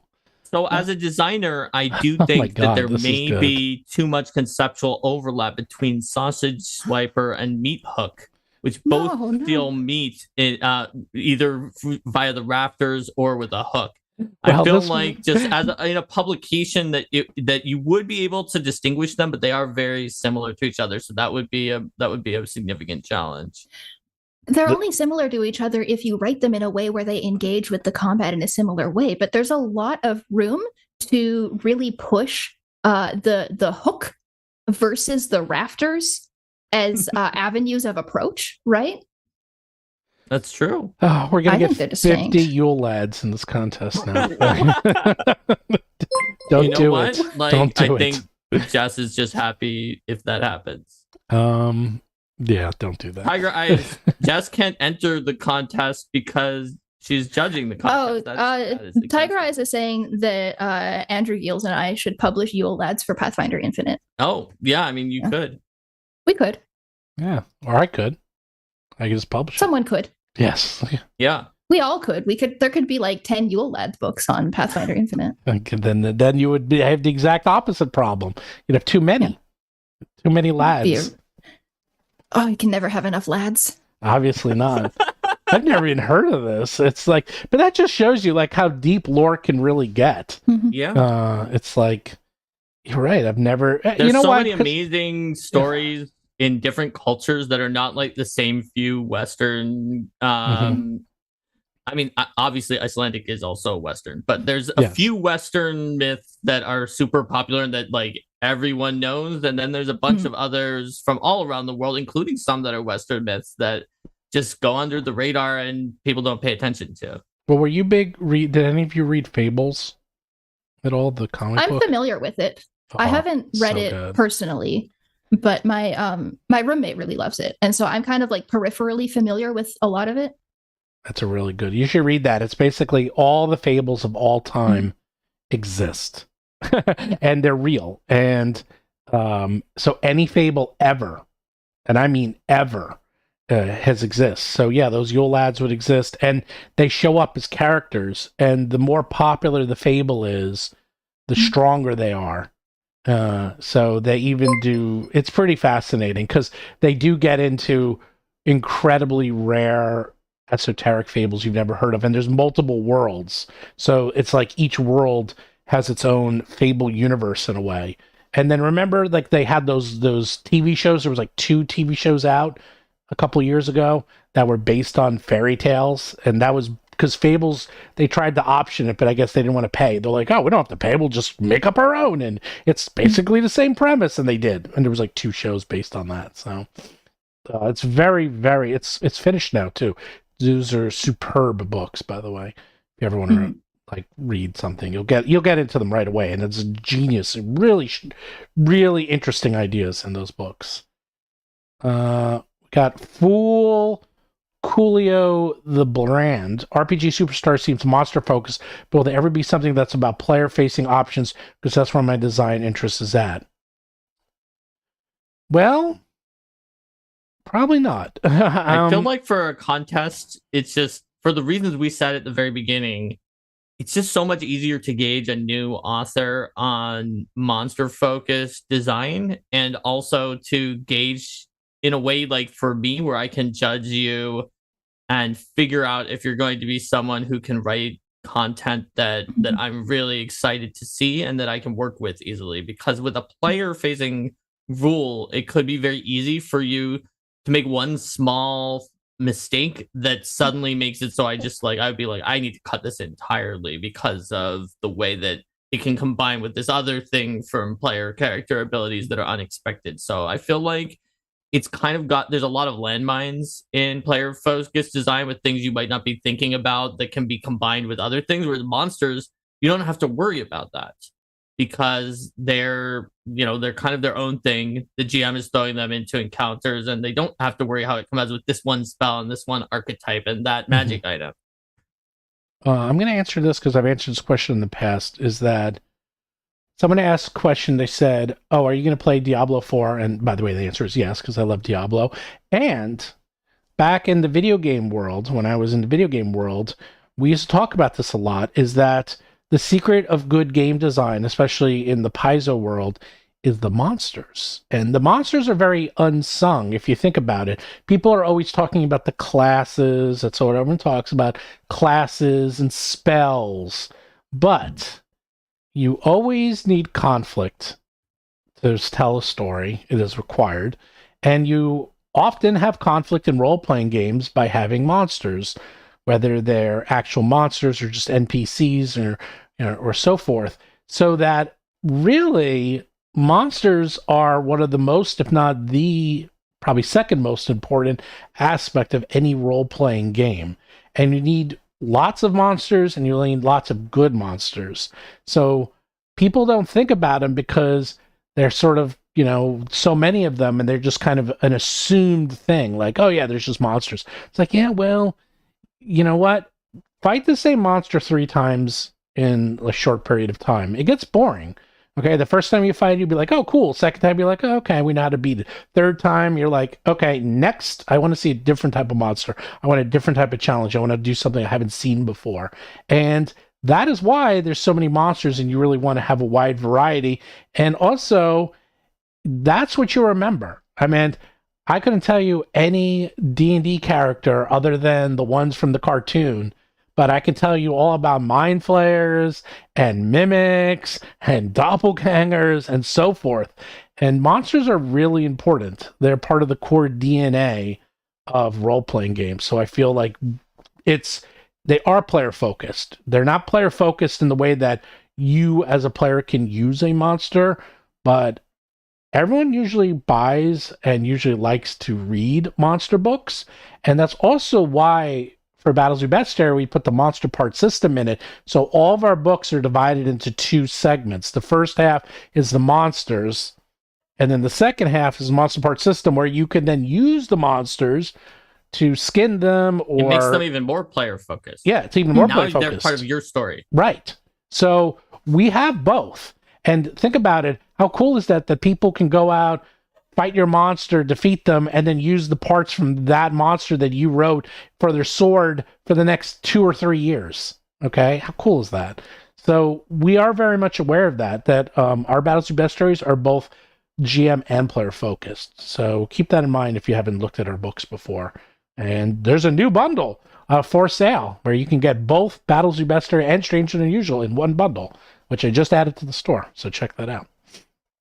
Yeah, in terms of a contest, in my opinion, nothing is going to set you up for success if you want to pivot into working in the industry after the contest as much as writing a monster. Writing class feats or spells or something else that is more directly an option that a player takes is not going to set you up for future work in the same way that a monster will, because the monster is really going to make sure that you understand how the rest of the game works, not just how skill feats work.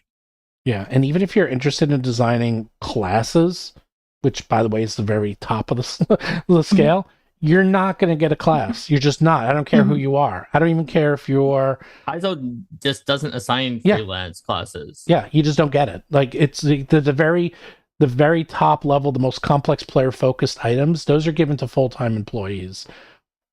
I mean, you could always publish your own stuff. I mean, anyone can do that. But you can't understand it. They're phenomenally complex because you have to understand every other aspect of the game to write a class, or pretty much anything player focused, to be honest. There's just so many things you have to keep in mind when you're doing player focused items. So it's not something you would ever realistically start out with if you want to get into the hobby. Now, again, if you're doing this for fun, you just want to do it for yourself, go crazy, publish on Infinity, or just come out with your own things. There's a lot of people who do that. So I can just literally say that as being the person who was at Paizo, right? I was on the side of someone who saw submissions, and I feel like the authors who submitted things that I had a higher rate of being like, oh yeah, this is someone I want to try out again, were generally when they wrote a monster or maybe a lore section that I was just like, I'm in love with the way that they wrote the lore for this lore section. And there are a few people who stand out to me for player-facing roles, and they are people that I will just continue going back to, but it was at a much lower rate where it was just like, I definitely want to use this person again. After seeing a player-facing role, it was a much higher bar, whereas it's more like, yeah, that was pretty good, I'd use this person again. Whereas with monsters, or lore, it was easier to it's easier to impress me, I guess, than the player-facing stuff. I'm very picky about player-facing content. So there was another question in chat that was wondering about a non-RPG book that we each suggest for people to read. So let's see. I guess I suggest Rhythm of War. It's not really that recent, but that's one of the more recent big books that I have. Do they have to be read fiction like that? I don't know. I guess it can be nonfiction. Just anything you want that's not an RPG book that you think people should read. I have. You go next, Jess. I have one that no one's going to believe. Oh, yeah. For recent books, I guess the most recent book that I read, like the most recent new book, was Iron Widow, which I liked a lot. But as far as just like books in general, rather than just recent books, Jonathan Strange and Mr. Norrell is top tier. So my favorite book of all time, believe it or not, which I used to make all my students read because I taught like interactive design, is Understanding Comics, The Invisible Art by Scott McCloud. Have either of you two read that book? No. I've not. Oh my God, you're in for a treat. Look it up. 5 stars. It's like one of the highest rated books of all time. It is genius. It is always like, it's not what you think it is, but it basically goes through, it's called Understanding Comics, but it explains how to tell stories using graphical treatments and the methodology of comic books, but it's much more than that. And it's one of the few books I've read that it sort of explodes your brain. Like, you're like, oh my God, like you start thinking in new ways. And I always used to assign it, and I taught like 3D art and animation, and people were like, what, Understanding Comics? I'm like, just trust me. And everyone would be, and then the next week they'd be like, oh my God. I'm like, that's why you got to read the book.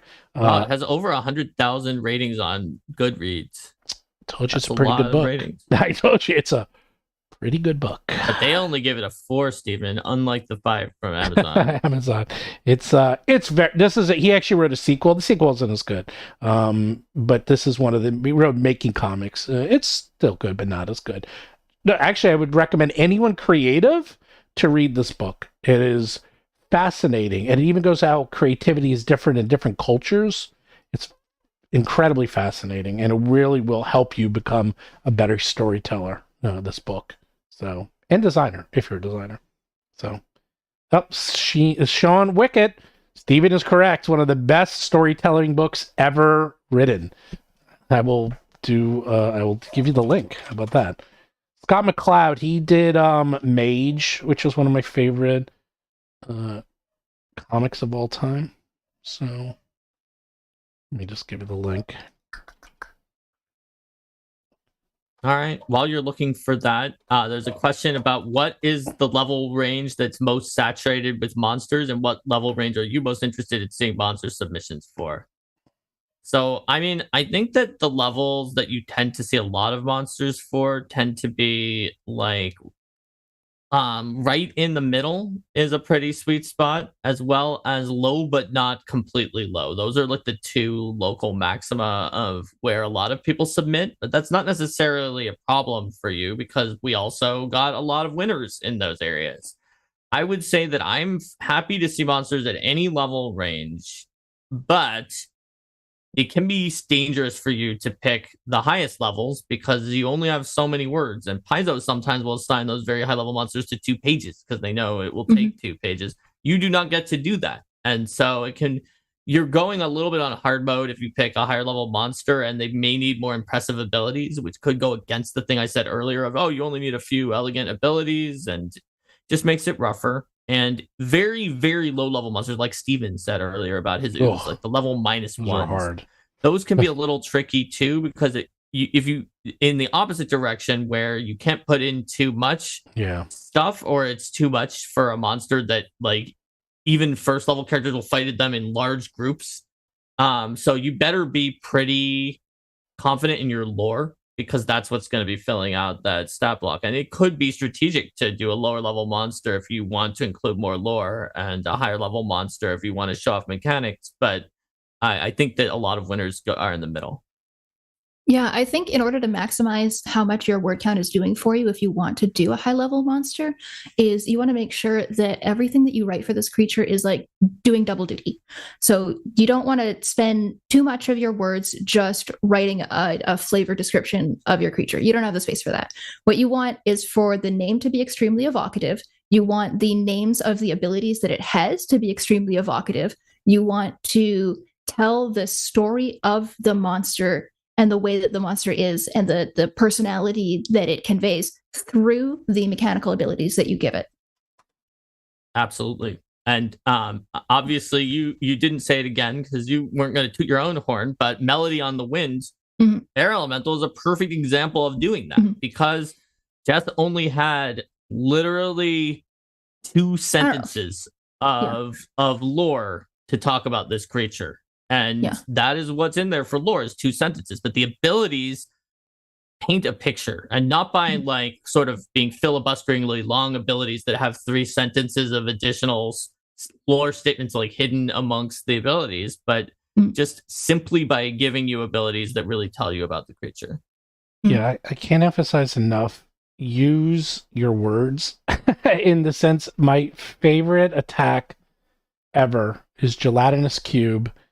When they made Cube Face. I'm like, oh, such a good name for an attack, Cube Face, because that's what it does.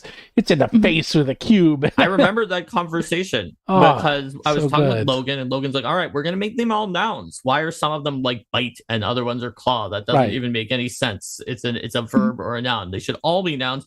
Then we can use them in natural language in the same way as each other. And I was like, that is very smart, Logan. I hadn't thought of that. We will. Then I was like, okay, Logan, but what do we do about the slam that's on it? Ooze. It literally is an undifferentiated mass of ooze. It doesn't have a fist. It doesn't have a head. Like we sometimes use head for a headbutt or a fist or something like that. He was like, you're right. Okay. Cube I'm even looking like a me. Because we had pseudopods for other oozes, but it's like the gelatinous cube doesn't send out pseudopods. So cube face. Yeah, that's great. This is another example of why it's important to look at existing creatures and look for precedent of the way that they are written, because If you're just playing Pathfinder 2 or you are new to Pathfinder 2, it might not be obvious to you without Mark telling you that the names of the strikes that creatures have are all nouns. Mhm. That might not be clear to you without being told. And so these little things are the things that you have to be looking for when you are looking for precedent in the existing creatures. Yeah. Yeah, More people put bite than jaws last year. And the ones I only had half the monsters to review. In the half that I reviewed, more of the winners, the ones who actually made it to the judges, who were not weeded out at the beginning, still put bite than jaws. And I probably am not going to ding you a whole point for putting in wrong strikes, except for that I'm not going to give you a 9 or a 10 in the category that's in if you did that. So like if you were on the cusp otherwise of getting that, it could cost you a point for not noticing that, because I expect that from a 9. But generally most people who put bite also had other things that were indicative of an 8 or a 7 or something like that. So it didn't really fully affect your score, but it could affect your score if you're really perfect, but except for that. So Jess is absolutely right. So the earlier question about how do you elevate your creature and really push it to like the top tiers, like these are the little things that you want to make sure that you are hitting. So that goes to one of my general advices for all freelancers, which is don't reinvent the wheel. You might think that you have to reinvent the wheel because, like, well, they won't think it's as impressive if I just use something that that already existed. But except for that, people do. Like, that is impressive in design. Like when I was taking my design test to become a designer, they had just a really bad, messed up monster. And one of the things I did, in addition to fixing things that were obvious errors, was replacing an ability that was very similar to like a universal creature ability with the universal creature ability, and being like, this doesn't need to be its own thing. We can just use Frightful Presence or whatever. And then they mentioned, like, in the interview that was a very good design thing to do. So actually, it's the opposite. Steven always mentions Aquatic Ambush. I was about to mention that. Nobody remembers. Yeah, I know the things you mentioned, Steven. I know you also mentioned about monsters being the number 2 creature. I did to the that point too. that, like, I needed to mock up some example quotes for Steven for something I was writing for him. I was like, you know what quote Steven would have said? That monsters are the second most important thing in game design. Well, no, because I used Aquatic Ambush in a creature, and Ron Lundeen wrote me, and he was like, "That is great. No one uses that," and I was like, "Yeah." It was like the nicest compliment I ever got. I mean, as someone has my degrees in computer science, we never reinvent the wheel either. So as someone who knows what's out there and uses the thing that's already there to do it more efficiently, majorly impressed. If you do reinvent the wheel and the ability already exists, I know some people have told me, I wanted to show you that I could design a cool thing in that genre, but I actually am less impressed because that makes me think you didn't do your homework. This comes back to a creature being an instruction manual for the game master and how to run the creature. What you want, because a game master, if they're already familiar with this other creature, they have an expectation of the way that a creature behaves, the way that the language is going to be. If a game master is already familiar with this ability on the other creature, their expertise and knowledge of that creature should not be punished by having this other creature work differently.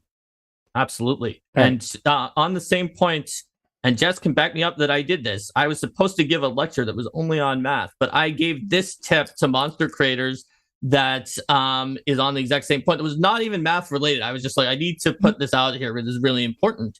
Since it's an instruction manual for game masters, do not try to get fancy and show off that you know a lot of keywords that are used in player-facing abilities by putting in keywords that you don't need and traits that you don't need. A perfect example of this is the Flourish trait. So the Flourish trait exists for players because, Flurry of Blows gives you 2 attacks for 1 action. There's a Ranger Hunted Shot, or they have another one, Twin Flurry or whatever it is, give you 2 attacks for 1 action. And we don't want your player to get all of those and take 6 attacks for 3 actions. So they're supposed to block each other out, not just block out doing multiple flurries of blows. But if it's a monster and it only has 1 flourish, I've seen a lot of submissions that are like this, then all you're doing is forcing the GM to have to learn that trait, which they may not know. And worst case scenario is they miss that it's in there and they use the ability 3 times, which was the opposite of what you wanted. So if the creature was only going to have one flourish, don't give it the flourish trait. Just give it frequency once per round, because it doesn't need to block out other flourishes, because they, in the same way that a player roll does. You could just specify exactly what it does in the monster, make it explicit, remove pointers. That's my other computer science thing. I said that before with spells, remove things that make the GM go elsewhere to learn what the monster does. Unless it's part of the monster design, like a troop. Yeah. Okay, let me give you a secret. Okay, if you guys have been here for 5 hours, yes, 2 hours and 24 minutes, feels like 5 hours. Can't believe we went this long. You win. I'm going to tell you a secret, all right? Just between us, because you managed to make it this far. The secret of good Battle Zoo design is that we use our words for our abilities very carefully, and they're very evocative. If you read any Ancestry by Mark, you can see he always uses very cool, evocative words for his feats and abilities, something that will invoke a thought or a feeling. If you are going to win RPG Superstar, do that if you can. A good example is, I'm just brought one up, Ribcage Vine. So this is a vine that grows inside rib cages, and the actual, like, the core of it looks like a heart, so it looks like a heart in the rib cage, and it has an aura called Mud and Bones, which gives you an idea of that's very evocative right there. But my favorite is Feed the Heart, and if it grabs you, it starts to suck you and eat it, and and feeds the heart of the creature. So like things like that, like Cube Face, like you have so little space. Use every ounce of space, okay? If you can call your ability something really cool and evocative, do it. There's no reason not to. And to be honest, we'll probably change it if you don't and if you win, because we like those. I mean, you know this better than I do, Mark, because you write you write everything. I want to make sure everyone knows that Steven's example should show this to you. The things he picked, like Mud and Bones, as a name. Evocative does not mean sesquipedalian. It does not mean you have to write in something that uses such big, fancy words that your editors would be checking off something in their editor bingo card sheet. Be like, it's squamous again. Well, that I got a bingo now. You can do a lot of the words I use that Steven praised, and the ones in the Ribcage Vines are simple but evocative words that let you see what you're doing and that let you feel what you're doing with this creature or ability, and they do not need to be like the words you were studying for like the SAT or GRE to get that done. Yeah, I'm not going to mention names, but there's a couple of writers I worked with that made me continuously go to the dictionary, and I had to simplify their words. But yes, that drives me crazy. Like, I get it, you win, okay? You have a huge vocabulary. Don't need to have a huge vocabulary. But yeah, I'm just looking at some of these. I'm trying to give it Cheat the Cheater. That's another good one. Hey, look out! That's actually the name of one of the abilities here. Yeah. There's some that I like for the inventor feat. No, I created you. When your construct that you created gets mind controlled or something goes against you. So yeah, that will make it stand out, and especially if you have really cool attacks. Now again, this is going to be pretty rare that you'll be able to do something as cool as Cube Face. But there's a living constellation, and one of its attacks is Shooting Star. Everyone knows what that is. It's like, they're literally shooting stars at you. It's a ranged attack. I could have just said Shooting Star, and you would have known that's a ranged attack. You know, it conveys a lot of information with 2 words. So things like that. Now, this is easier said than done, but I'm going to tell you anyhow. So, and $2 for thanks for the big, for the detailed reply. Look at that. I think we just got rated by Rook to Zero too. Wait, so let's see. Someone wrote, the website says there's a 2023 winner. How that can be if it just started? There is? That's called a mistake. That's called a mistake. That's a mistake. If there is, let me know. There are months left to submit your entries. Where was that? Where is that? If you do see that, let me know. There shouldn't be anything like that. Now, the site just went live. I just updated it this morning, so there is a very good chance there's a mistake or two on there because the exactly one person looked at the site, and that was me. So it's very possible there's a mistake in there. So trying to see, but let me know and we'll fix it. And oh, Jess, here's your picture. Tell us about Bartholomew. Oh, please hold. Oh, she's gonna get Bartholomew. There you go. Well, I wanted to know because she's it's like Jason submitted a picture with his dog, of course, and Jess submitted something with Bartholomew, so it must be very important. Now, the timeline for the contest is in the bottom. If we did say there was a 2023 winner, that is wrong. So, there we have it. Oh my God, that almost looks alive. How big is that thing? What is that? Oh, your mic's off. This is my long Furby Bartholomew. Wow. A long Furby? Yeah. Never heard of Furby that. and he's long. Oh, did you make that or did they make them? I purchased it from someone on Etsy. Ah, there we go. It was made. Mm-hmm. I don't know if that's legal. To take a Furby and make it into a monstrosity like that. What CR level is that? Is that Furby? I think it's only against the laws of the universe, but Jess would say horses are too, right? Oh yeah, horses are the worst. No, Bartholomew is a nightshade. Oh my God! He's one of the Darvaka. Oh my God! Have you seen the picture of the Darvaka that looks like Bartholomew? No. Yes. So I wrote the Darvaka, the Nightshades, for Book of the Dead. Oh. And for one of them, when Logan asked me if I had input for the art order for how I wanted these creatures to look, and if I wanted the Pathfinder 2 depictions to be different at all from the historical depictions, I sent him a picture of a specific long Furby. Okay, I got Book of the Dead right behind me here. What page is that? I want to see this. Where is this thing? Well, look in the index. It's somewhere in the D's, so it's somewhere in like the middle quarter of the book. Well, what is it? Is it a creature? Yeah, it's a creature. Oh, okay. I gotta look. It really looks like Bartholomew. I mean, got it. Its face isn't the same, obviously, but right. Twisted by the shadow plane and negative energy plane. How nasty. It's the Nightshades, the classic Nightshades. I can tell. Oh, here they are. Wait, Darvaka? Yeah. Mm-hmm. Wait, it does look like? Which one does it look like? The Urveth. Yeah, the Urveth. Hold on, I'm looking. It's got like a different face. Oh, Raphael asks any reason why the Darvaka are so high level. That's not really up to me. They are creatures with a lot of history throughout previous editions of fantasy role-playing games that use the OGL. So the Nightshades have kind of like an established place that they exist in, but like the reason that they are particularly deadly creatures is because of just kind of the nature of what they are, as what happens when you take the quintessence of an outsider and you corrupt it with negative energy.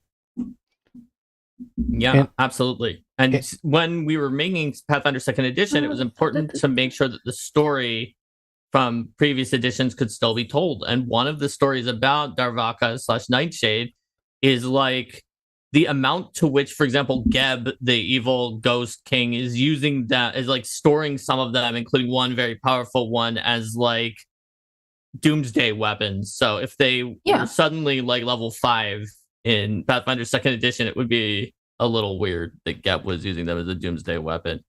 So let's see. Urveth is a massive 4-armed burrowing terror with a worm-like body and gaping maw that devours everything it can. Urveth's power deep underground to hide from the sun, emerging under cover of darkness to kill and consume. Yep. And you're wearing it on your shoulder like it's a little baby. Yes. CR18. Oh my lord. Yeah, Bartholomew is deadly. Oh my god. Although not gargantuan. Right. Wow. Well, no, we've already mentioned that Jess has Titanic Titan stature when you. It's just all. Oh, that's right. What's the name of the Titan ability that they all have? She did say she's big and we're small. It's called impossible stature. It says here that Jess warps perception and distance around them to seem even larger and more imposing. A creature that enters or begins its turn within the emanation must succeed a will save, or its movement towards Jess is over difficult terrain or greater difficult terrain on a critical failure for 1 round. So I don't know if horses are terrifying. Zebras are terrifying, as we found out recently, as someone was attacked by a zebra. It was in our episode, and then someone linked to like a massive zebra attack that happened 2 days ago. A person who had a zebra, and the zebra went on a rampage against them and their family, and almost killed them. Zebras are terrible. Like, they're real nasty. That sounds like something a horse would do. Horses are scary, but if it wasn't for horses, we would not have civilization as we know it today. You know that. So.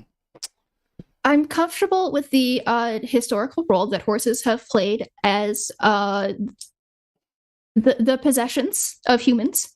I don't think that we should be continuing to give them jobs, though. I think that the position that we are elevating horses to in our society needs to stop, and that horses should. I mean, if we didn't have jobs for horses, we would have less horses, right? Maybe. Depends what country. It's possible. But I get what you're saying, though. I know what you're saying. Are there wild horses anymore, really? Yes. Or yes. Like I feel like wild horses are really not nearly as common as they used to be. Most horses are domestic horses. Nah, go to like Wyoming, go to Arizona. They're there. And there's a lot of them, trust me. I was just in Arizona. We drove across the entire state. You live in Canada, right? I mean, Canada's pretty desolate too. I mean, there's a lot of open area. Right, but it's too cold for horses. True. They can't live here. That's true. But you can just have a moose. Like when I drove through Arizona, it's like 99.9% empty. Like there's nothing except for the horses. No, but there was creatures everywhere, and they're just running all over the place. Why do you think it's empty? Well, because the horses. Because the horses. They're so That's deadly. right. Oh, they're controlling their territory. That's right. I would be. It would be. So you're saying horses are necessary for where we are at right now, but are still scary. So that puts them, I guess, in the same bucket as like bacteria. Oh, go to France. You can order a horse in a restaurant. But they can also be scary. When I was in Europe this Christmas, there was a horse everywhere. Let me tell you. That was, yeah. Anyhow, moose. Oh, yeah, moose. Yeah, moose, they'll kill you. They don't even, you see a moose run. I was in a bus, and you know how tall buses are in Canada, just going up the Alcanine Highway, and I looked to my right, and there's a moose staring at me, and it was staring down at me. And I'm like, oh my God, you're taller than the bus. I'm like, I was so scared. I was like, and I'm in the bus, and I was scared. I was like, you are gargantuan. I didn't understand what the word gargantuan meant in terms of creatures until I saw a moose, and now I understand. And yeah, I think people naturally give moose the respect they deserve when they see them. Yeah, they're gargantuan. I think that Pathfinder players have learned how scary a moose can be, thanks to the fact that there's a adventure, which I won't say which one because it's a spoiler, that starts out with an encounter with a moose. I know which one. Which is just like a recklessly difficult encounter. It's very hard for first level party, and just like as it should be. Yeah, then they give you advantages, and you can like set up for the fighting. But I think it's like CR3 the moose. That's why. So it's already a moderate threat encounter all on its own, solo. They do give you a chance to set up and prepare for it, but I'm sure that a lot of people have had deaths or even TPKs to the moose. And they've learned that a moose is a very dangerous monster that just, if you're just some first level starting off soldier or apprentice mage or something like that, you should not mess with the moose. Definitely not. A moose bit my sister once. Really? No, I'm quoting. No, it's the Monty Python. Oh, you got me. You fooled him. Steven just he's like, oh yeah. Well, I was thinking this because the zebra just bit somebody. So who knows? We could have a whole animal biting humans episode. Sarah asked, are there examples of submission template on the site? I'm new to Pathfinder, don't want to mess up. Okay. If you're new to Pathfinder, I'm going to tell you what to do. Make your monster and make it public and share it with other people at the Roll for Combat Discord channel at discord.rollforcombat.com, and people are very helpful, and they'll give you hints and tips and tricks. You can do it on Reddit too, or tweet it, and you have people give you ideas. And you can also see, quite frankly, there's not a template. The actual contest has a template that will build the monsters for you. The only way you really get good at it is I would suggest you read in the Game Master Guide how to build a monster, and it gives you the overview. The other thing is just look at other monsters, and if you're trying to do things, just do what I said before. It's like search the other monsters. If you're going to give a poison to your monster, well, guess what? There's a lot of examples of poison. So search and see how other monsters do it and do something similar. Don't try to reinvent the book, okay? Don't try to do something crazy. Unless you put it this way, if you're going to do something crazy, you better succeed at it, because if you don't, you're probably going to get punished for it. So you really have to know what you're doing. But the thing is, you don't need to go crazy. The grand prize winner from 2 years ago was a CR2 creature. That had a very small stat block, the shale spitter. It just was incredibly well done for a CR2 creature, and every aspect about it was near perfect. You don't need to think, oh, I gotta submit a CR18 dragon to win. And it's like, nope, that's not how it works. Not at all. Do you have any suggestions? Game Master Guide and definitely past winners. I mean, it can't hurt. I mean, right now the Battles We Best series is out, but the Strange and Unusual is almost done. Within the next few weeks, it will be out, and so you can see all the winners. The winners are on the site, and so you can see what they look like when they were created. And that's all public. We do update and adjust them, though. And one thing you will notice is the difference between the grand and platinum prizes and the adjusted versions versus the published versions are very close as opposed to some of the others, and that's something else.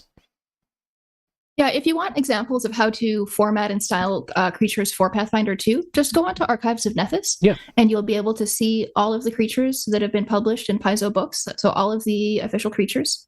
Mm-hmm. You can go into the bestiary section on Archives of Nethys, and they're all there available for you to read. You don't have to buy the books. You can just look at all of the creatures. Probably should buy the books, but you don't have to buy the books. Well, yeah, you should buy the books. Yes. But for the purpose of seeing examples, right, definitely. For while you are writing your creatures, there are so many creatures on Archives of Nethys. Yeah. And way too many. The real pro thing, if you just are like, I have time to spare and I want to see what all the small little things are, could be to get the final RP or the final Battle Zoo Bestiary, and then go to rpgsuperstar.com and find the winning entries and do a compare contrast using the PDF of like what changed in Strange and Unusual from the original. What were the adjustments? And you'll find whole sections that had to be cut or added for copy fit, but you'll also find things like Bite being changed to Jaws. And if you see things that are happening a lot in the entries, then you'll know that that's something that the designers and developers added, which you can't do for Paizo products because you don't get to see what the freelancer submitted originally. I actually purposely keep them on there so that people can see the before and after. Brandon Sanderson does this too. He actually, if you subscribe to his channel, he actually publishes his manuscripts, like his working manuscripts, so you can see how his books change. And if you're a writer, this is really useful. And if you really want to get deep into the weeds, if you actually want to, you can, look. It's not that many monsters. You could easily do this. You could like just see, how did they change the blood mouse, or how did they change? I can't even think of anything. Something. You could just see how they changed. How did we change the siege turtle or whatever the one is that is all the way on the bottom left there? Because we changed it actually a lot in ways that mirror exactly the advice that Jess was giving during this panel, which the original one used the siege engine rules that are like a pretty complex series of rules that you would have had to go into from like the siege weapon system on the monster, which then required facing, and they sort of had like a second separate monster that was on it but didn't have stats that had its own actions and were very difficult to run and use a ton of space.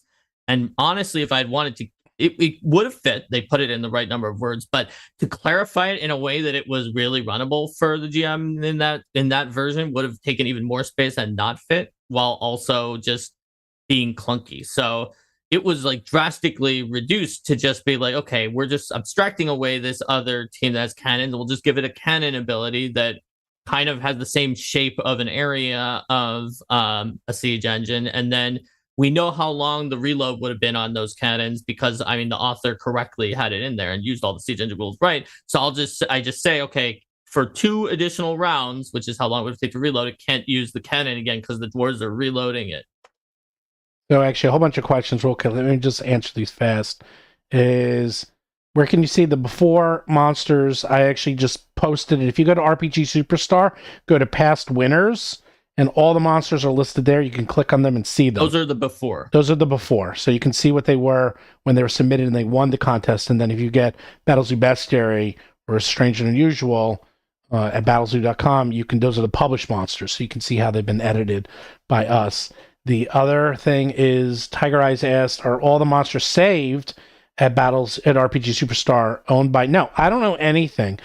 Once you Except the ones that are submitted. Right. When you submit it, a huge pop-up comes up that basically gives you your rights and tells you what happens. It says what you agreed to and that the fact that you will not get the rights to your monster if it wins, and then we own the rights and you get paid. That's how it works.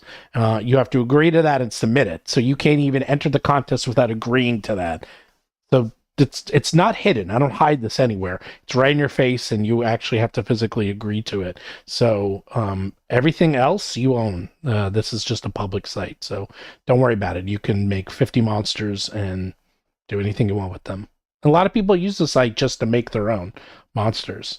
So it looks like we're going to have musical mind mooses. We're going to have horses and zebras using the troop trait. A mixed herd of moose, horses, and zebras with the troop trait. What if we have moose that are being ridden by Yule lads? Well, in Lord of the Rings, what's his name? I forgot his name. The King of the Elves rides a moose. So this reminds me of the Goblin Circus Troupe, which probably might have my favorite artwork in the book. It's literally a Goblin Circus Troupe that is a troupe. Exactly what you think. It is exactly what you think it is. It was awesome. Yeah, that only got silver. I think maybe it had mechanical issues, but as in terms of concept and concept is 10 out of 10. I love that one. It was a good one. Okay, did we get everything here? Did I get when you say you mean RPG Superstar? Yes, RPG Superstar has everything you need. Just go to RPG Superstar, make an account. There's a big button. It says make a monster. And you make your monsters. I have the instructions on the homepage. The instructions are as follows. Create an account. Create and save your custom monster. Click submit the contest. That's it. It's as simple as that.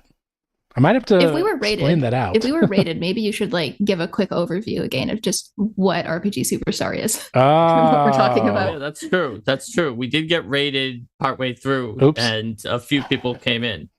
Well, so RPG Superstar is the premier tabletop RPG contest that Paizo created. Paizo, the company that makes, Pathfinder, Starfinder, those kind of things, created it. Gosh, a lot of years ago. When was the first Superstar? It 2007. I thought it was 2007. That was back when I was still in undergrad. So it was a long time ago, and they ran it for quite a while, I think 9 years. I was a judge on it one of those times as well. And then they stopped doing it because it was a lot of work. They were doing magic items, which had some of the flaws we discussed with player-facing rules option. Then they did multiple rounds, and then they only took one person actually got paid from the Paizo version of it in the end. But then they had to write a gigantic adventure, and it had a lot of logistical things in it. But Steven licensed out from Paizo the RPG Superstar contest, did discussions with Eric Mona and other Paizo people about what to do differently and decided, let's give prizes to everyone who wins at least copper. And so now we've got these monsters. You can submit up to 3 monsters on rpgsuperstar.com. This year's theme is an elemental theme. We sort of have the secret ingredient that changes every year. And so you want 1 to 3 elements from our list of 20 elements that we have up there. And you will be judged first by the audience, who can just vote for you on 4 categories. Your concept, which includes flavor and originality and adherence to the elemental theme. Your abilities and mechanics, are they cool? Are the rules language right? Your threat balance, which is it a balanced creature for its level? Is it balanced to do something interesting? And writing style, which is like, how well written is it in terms of like readability and grammar and spelling and all of those kind of things. So that's what we're talking about there. And that's sort of the situation for the context. I think, Stephen, that that troop that was a silver, it was a strong silver, the goblin troop you were talking about, but I think it may have scored, looking at the contest scores from the fans, a little bit lower on threat balance. And we used to have a category called adherence to theme, which was just for did it match that year's theme? And it's sort of kind of similar to concepts, and it didn't. Some people didn't think a Goblin Circus troop was strange and unusual, I suppose. Yeah, but it still didn't score badly on either of those, it got a silver. Well, but those were the ones that weren't quite as strong, whereas like its writing style and some of the other ones did very, very well. Well, we did the first year we had no theme. The second year we had a theme. But this year, it's funny, we don't have a theme, but we have a mechanic. And I think the mechanic will also... The mechanic is a theme. Well, it is a theme, but you know what I mean? Is that you can submit anything. Doesn't have to be strange and usual. Doesn't have to be... It can just be anything as long as it adheres to the elemental traits. And so, I think it's a little bit more Jessica just got done telling us that elements are a theme, and just in the same way that alignments are, right? Yes, but it's not a theme like, oh, everything is strange or everything has to be water based or fire based or something. You know, it's not one theme; it's 20 themes. Okay. Tiger Eyes, Jess's Bane, Haunted Horses of the Great White North. I don't even know what that means, but it's funny. I'm assuming that means it's horses with cold resistance, so they could survive in Canada. There we go. Oh, I thought they were ghosts. Oh, they may have also been ghosts. Maybe they died because it was too cold. No, I guess they're haunt-ed horses, not haunting horses. So the horses are being haunted, not doing the haunting. I thought you meant Mr. Ed, the horse. Are you haunting the horses? I suppose if they killed me, I would be. Like, is that the bane that you've placed upon the horses to haunt them, or is it your bane? No, they're Jess's bane, like they are my bane. Uh-huh.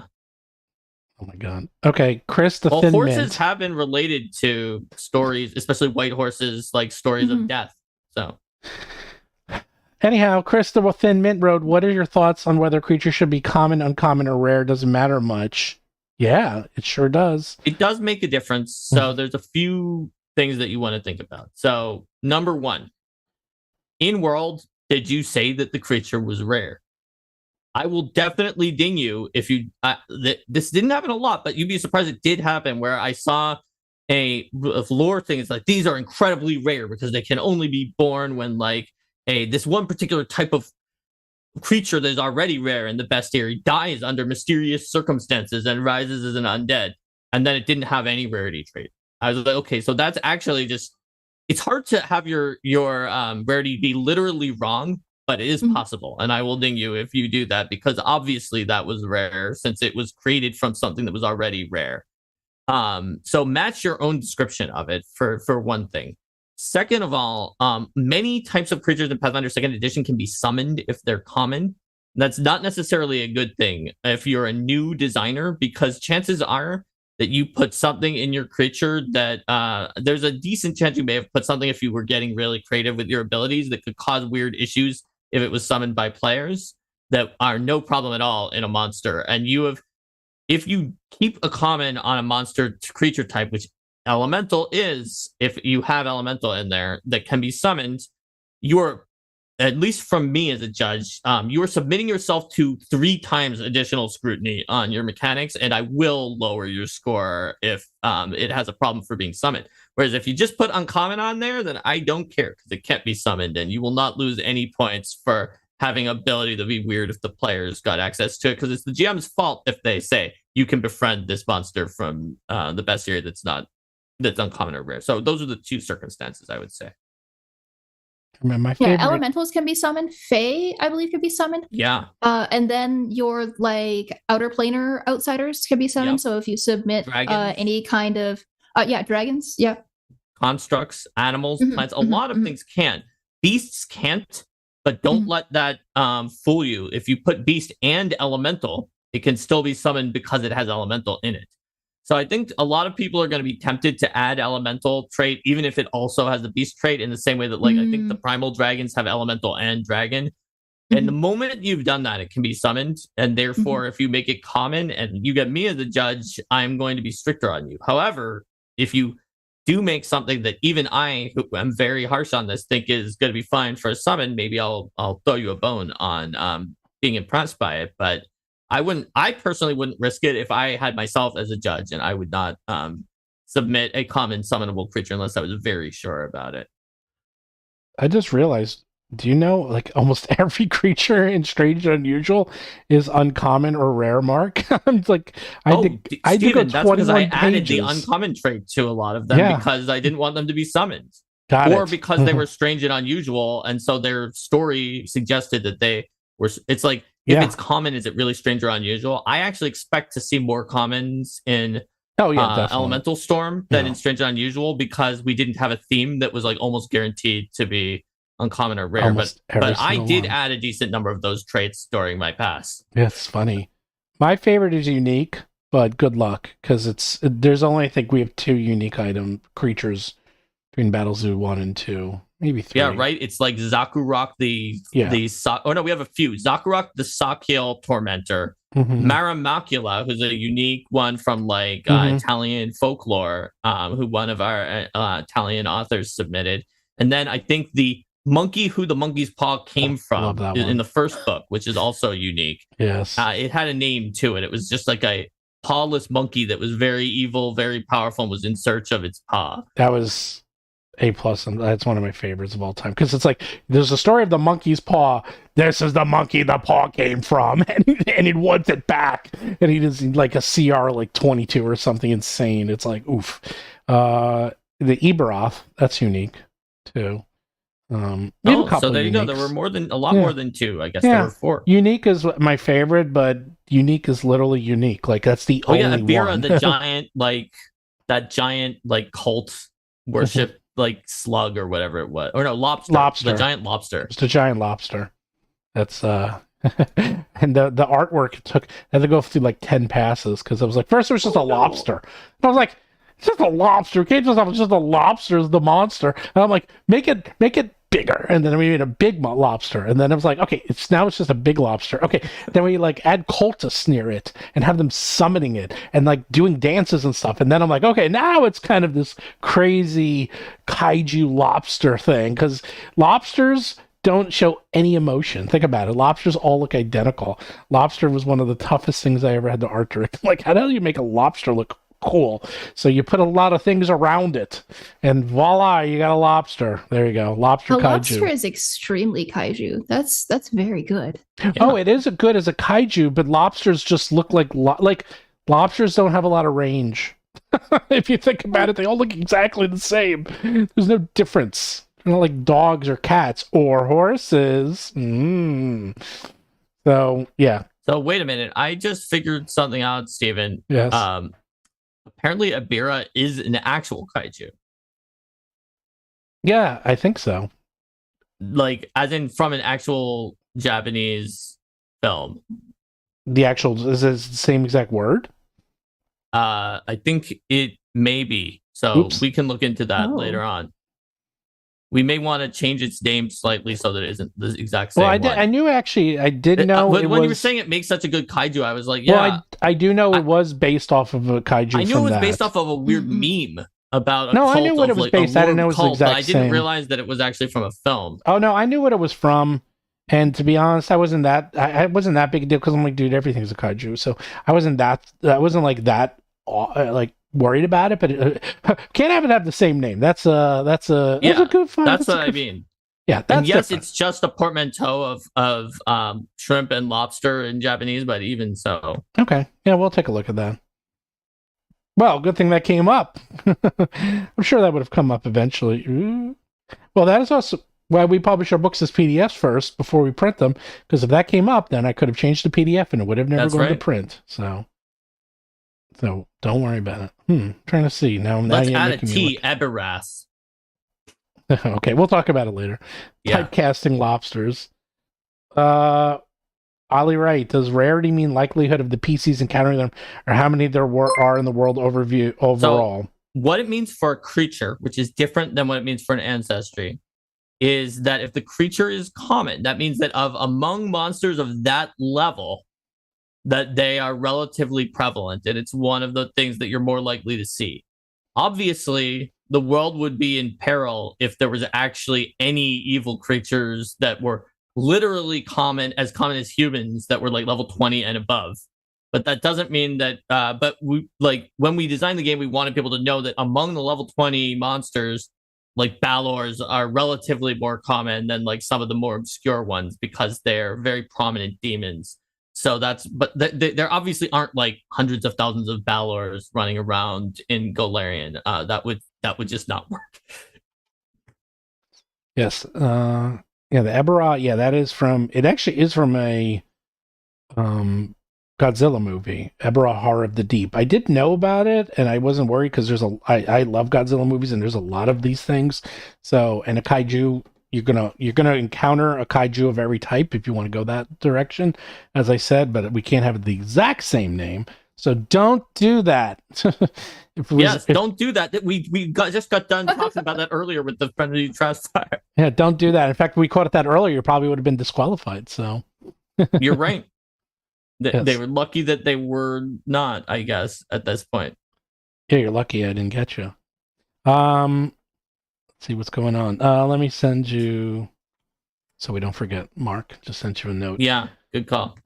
So, last appearance, Godzilla: The Final Wars. Well, damn it! If I looked at this art, I could have just used this art as inspiration. Oh yeah, and even this art isn't that exciting. It's like, ooh, it's a lobster. I like the one with the cultists. I think it really adds something. Yeah. That's wow, there's a lot on this. I didn't realize it was such a big beam. Don't do this. Don't steal something that obvious that we all missed it. That's how obvious it was, and none of us caught it. Oops. Oh well.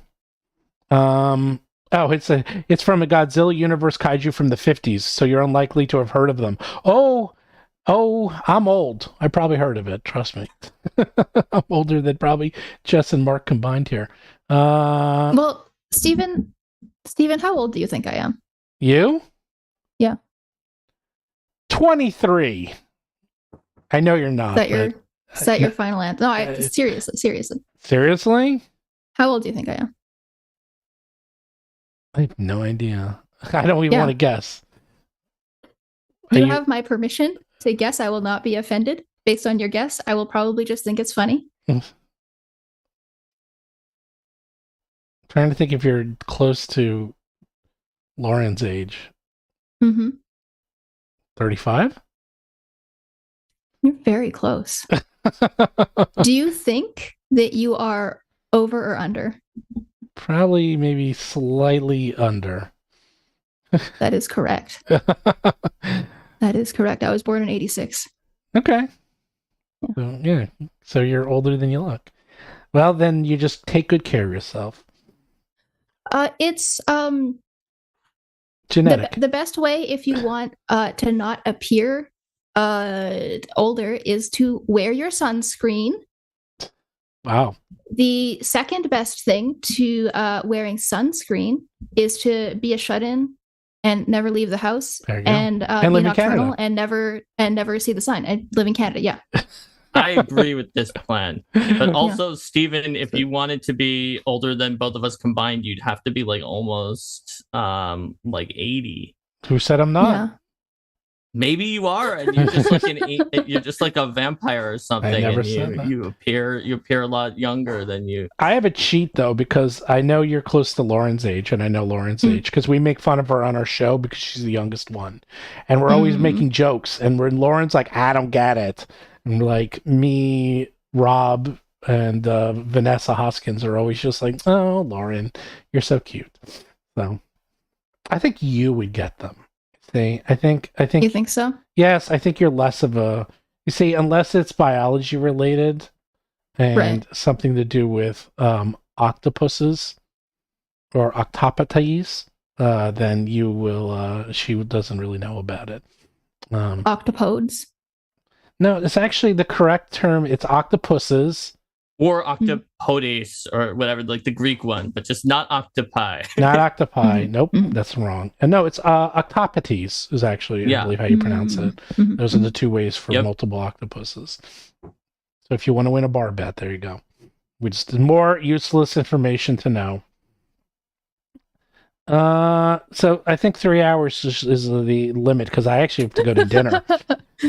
Jess, you didn't complain once. You're a trooper. Did you have fun? I enjoyed myself, yeah. All right, good. Have to have you on the show more often. Making creatures. Okay, we're definitely going to have you on the show. We'll put you in the rotation. It's nice to have someone that's not Derek on the show for once. What? He's always on the show. Well, he's always around, too. That's part of it. Half of it is who we can get and if they're around. And there we go. I am putting on a mask because a person came in because we took so long. Wow. Okay. In that case, that shows you just how long we went. Yeah. So right. So before we go, Jess, where can we find and see and do fun things with you? Yes. So I have many of the Paizo book publishing credits, so you can find my work in many of the Paizo books. On the social medias, I am on Twitter. My Twitter handle is a little bit obnoxious. It's Tectonomancer. So like tectonic and then mancer, Tectonomancer. But I can type it in the chat so that people know because it's very obnoxious. But yeah, if you want to follow me on the social medias, that is where I am. And oh, by the way, where are we going to be, Mark? Tomorrow we will be on the DM layer at a time that is pretty darn early in the Pacific zone. I think 9 a.m. 9 a.m. No, that's 9 a.m. 9 a.m. Eastern, which is very early in the Pacific zone because it's 6 a.m. And if you take into account Eastern. daylight savings, it's kind of like it's 5 a.m. from before daylight savings ticked over. Well, just I don't know why they're doing it, but we're going to be on for 3 hours. Remember, you said we've never did a 3-hour stream. Well, we just did a 3 hour. We did. Well, we've never have the experience now. Yeah. We've done almost 3 hours. I gotta we go did do eat. 3 hours that one time that the orc license came out, like in the middle of our watch party. But that's because Eric kept texting me saying, stay on. He was like, Steven, stay on. We're going to do an orc license or whatever. Yeah, we were going to go, but he's like, wait. And I'm like, when is it going live? And he actually tried to get approval from Lisa Stevens to have it go live earlier so I didn't have to stay online for 2 hours. And he said, nope, sorry, they vetoed it. I'm like, oh, so we stayed on for 2 hours. But it was worth it because then we got like thousands of people on. So that was our longest stream by far. Yeah, thanks for being on the show for 3 hours. I know. Thank you for having me for 3 hours. I guess she popped on and never left, and now she's stuck here forever. Now we got to get her on an actual play too. We got to have her do everything. I mean, I'm going to be on an actual play with Lauren. I heard. Awesome. I heard. Yeah. Which one? But that's No Directions, right? Yeah, that's correct. Have you played with Lauren before? No, this is my first time playing with Lauren. Ooh, you're going to hear this a lot when you play with Lauren. She often says this about 10 times this show. Okay, this is a really stupid idea, but let's try this. And let me tell you, best ideas though.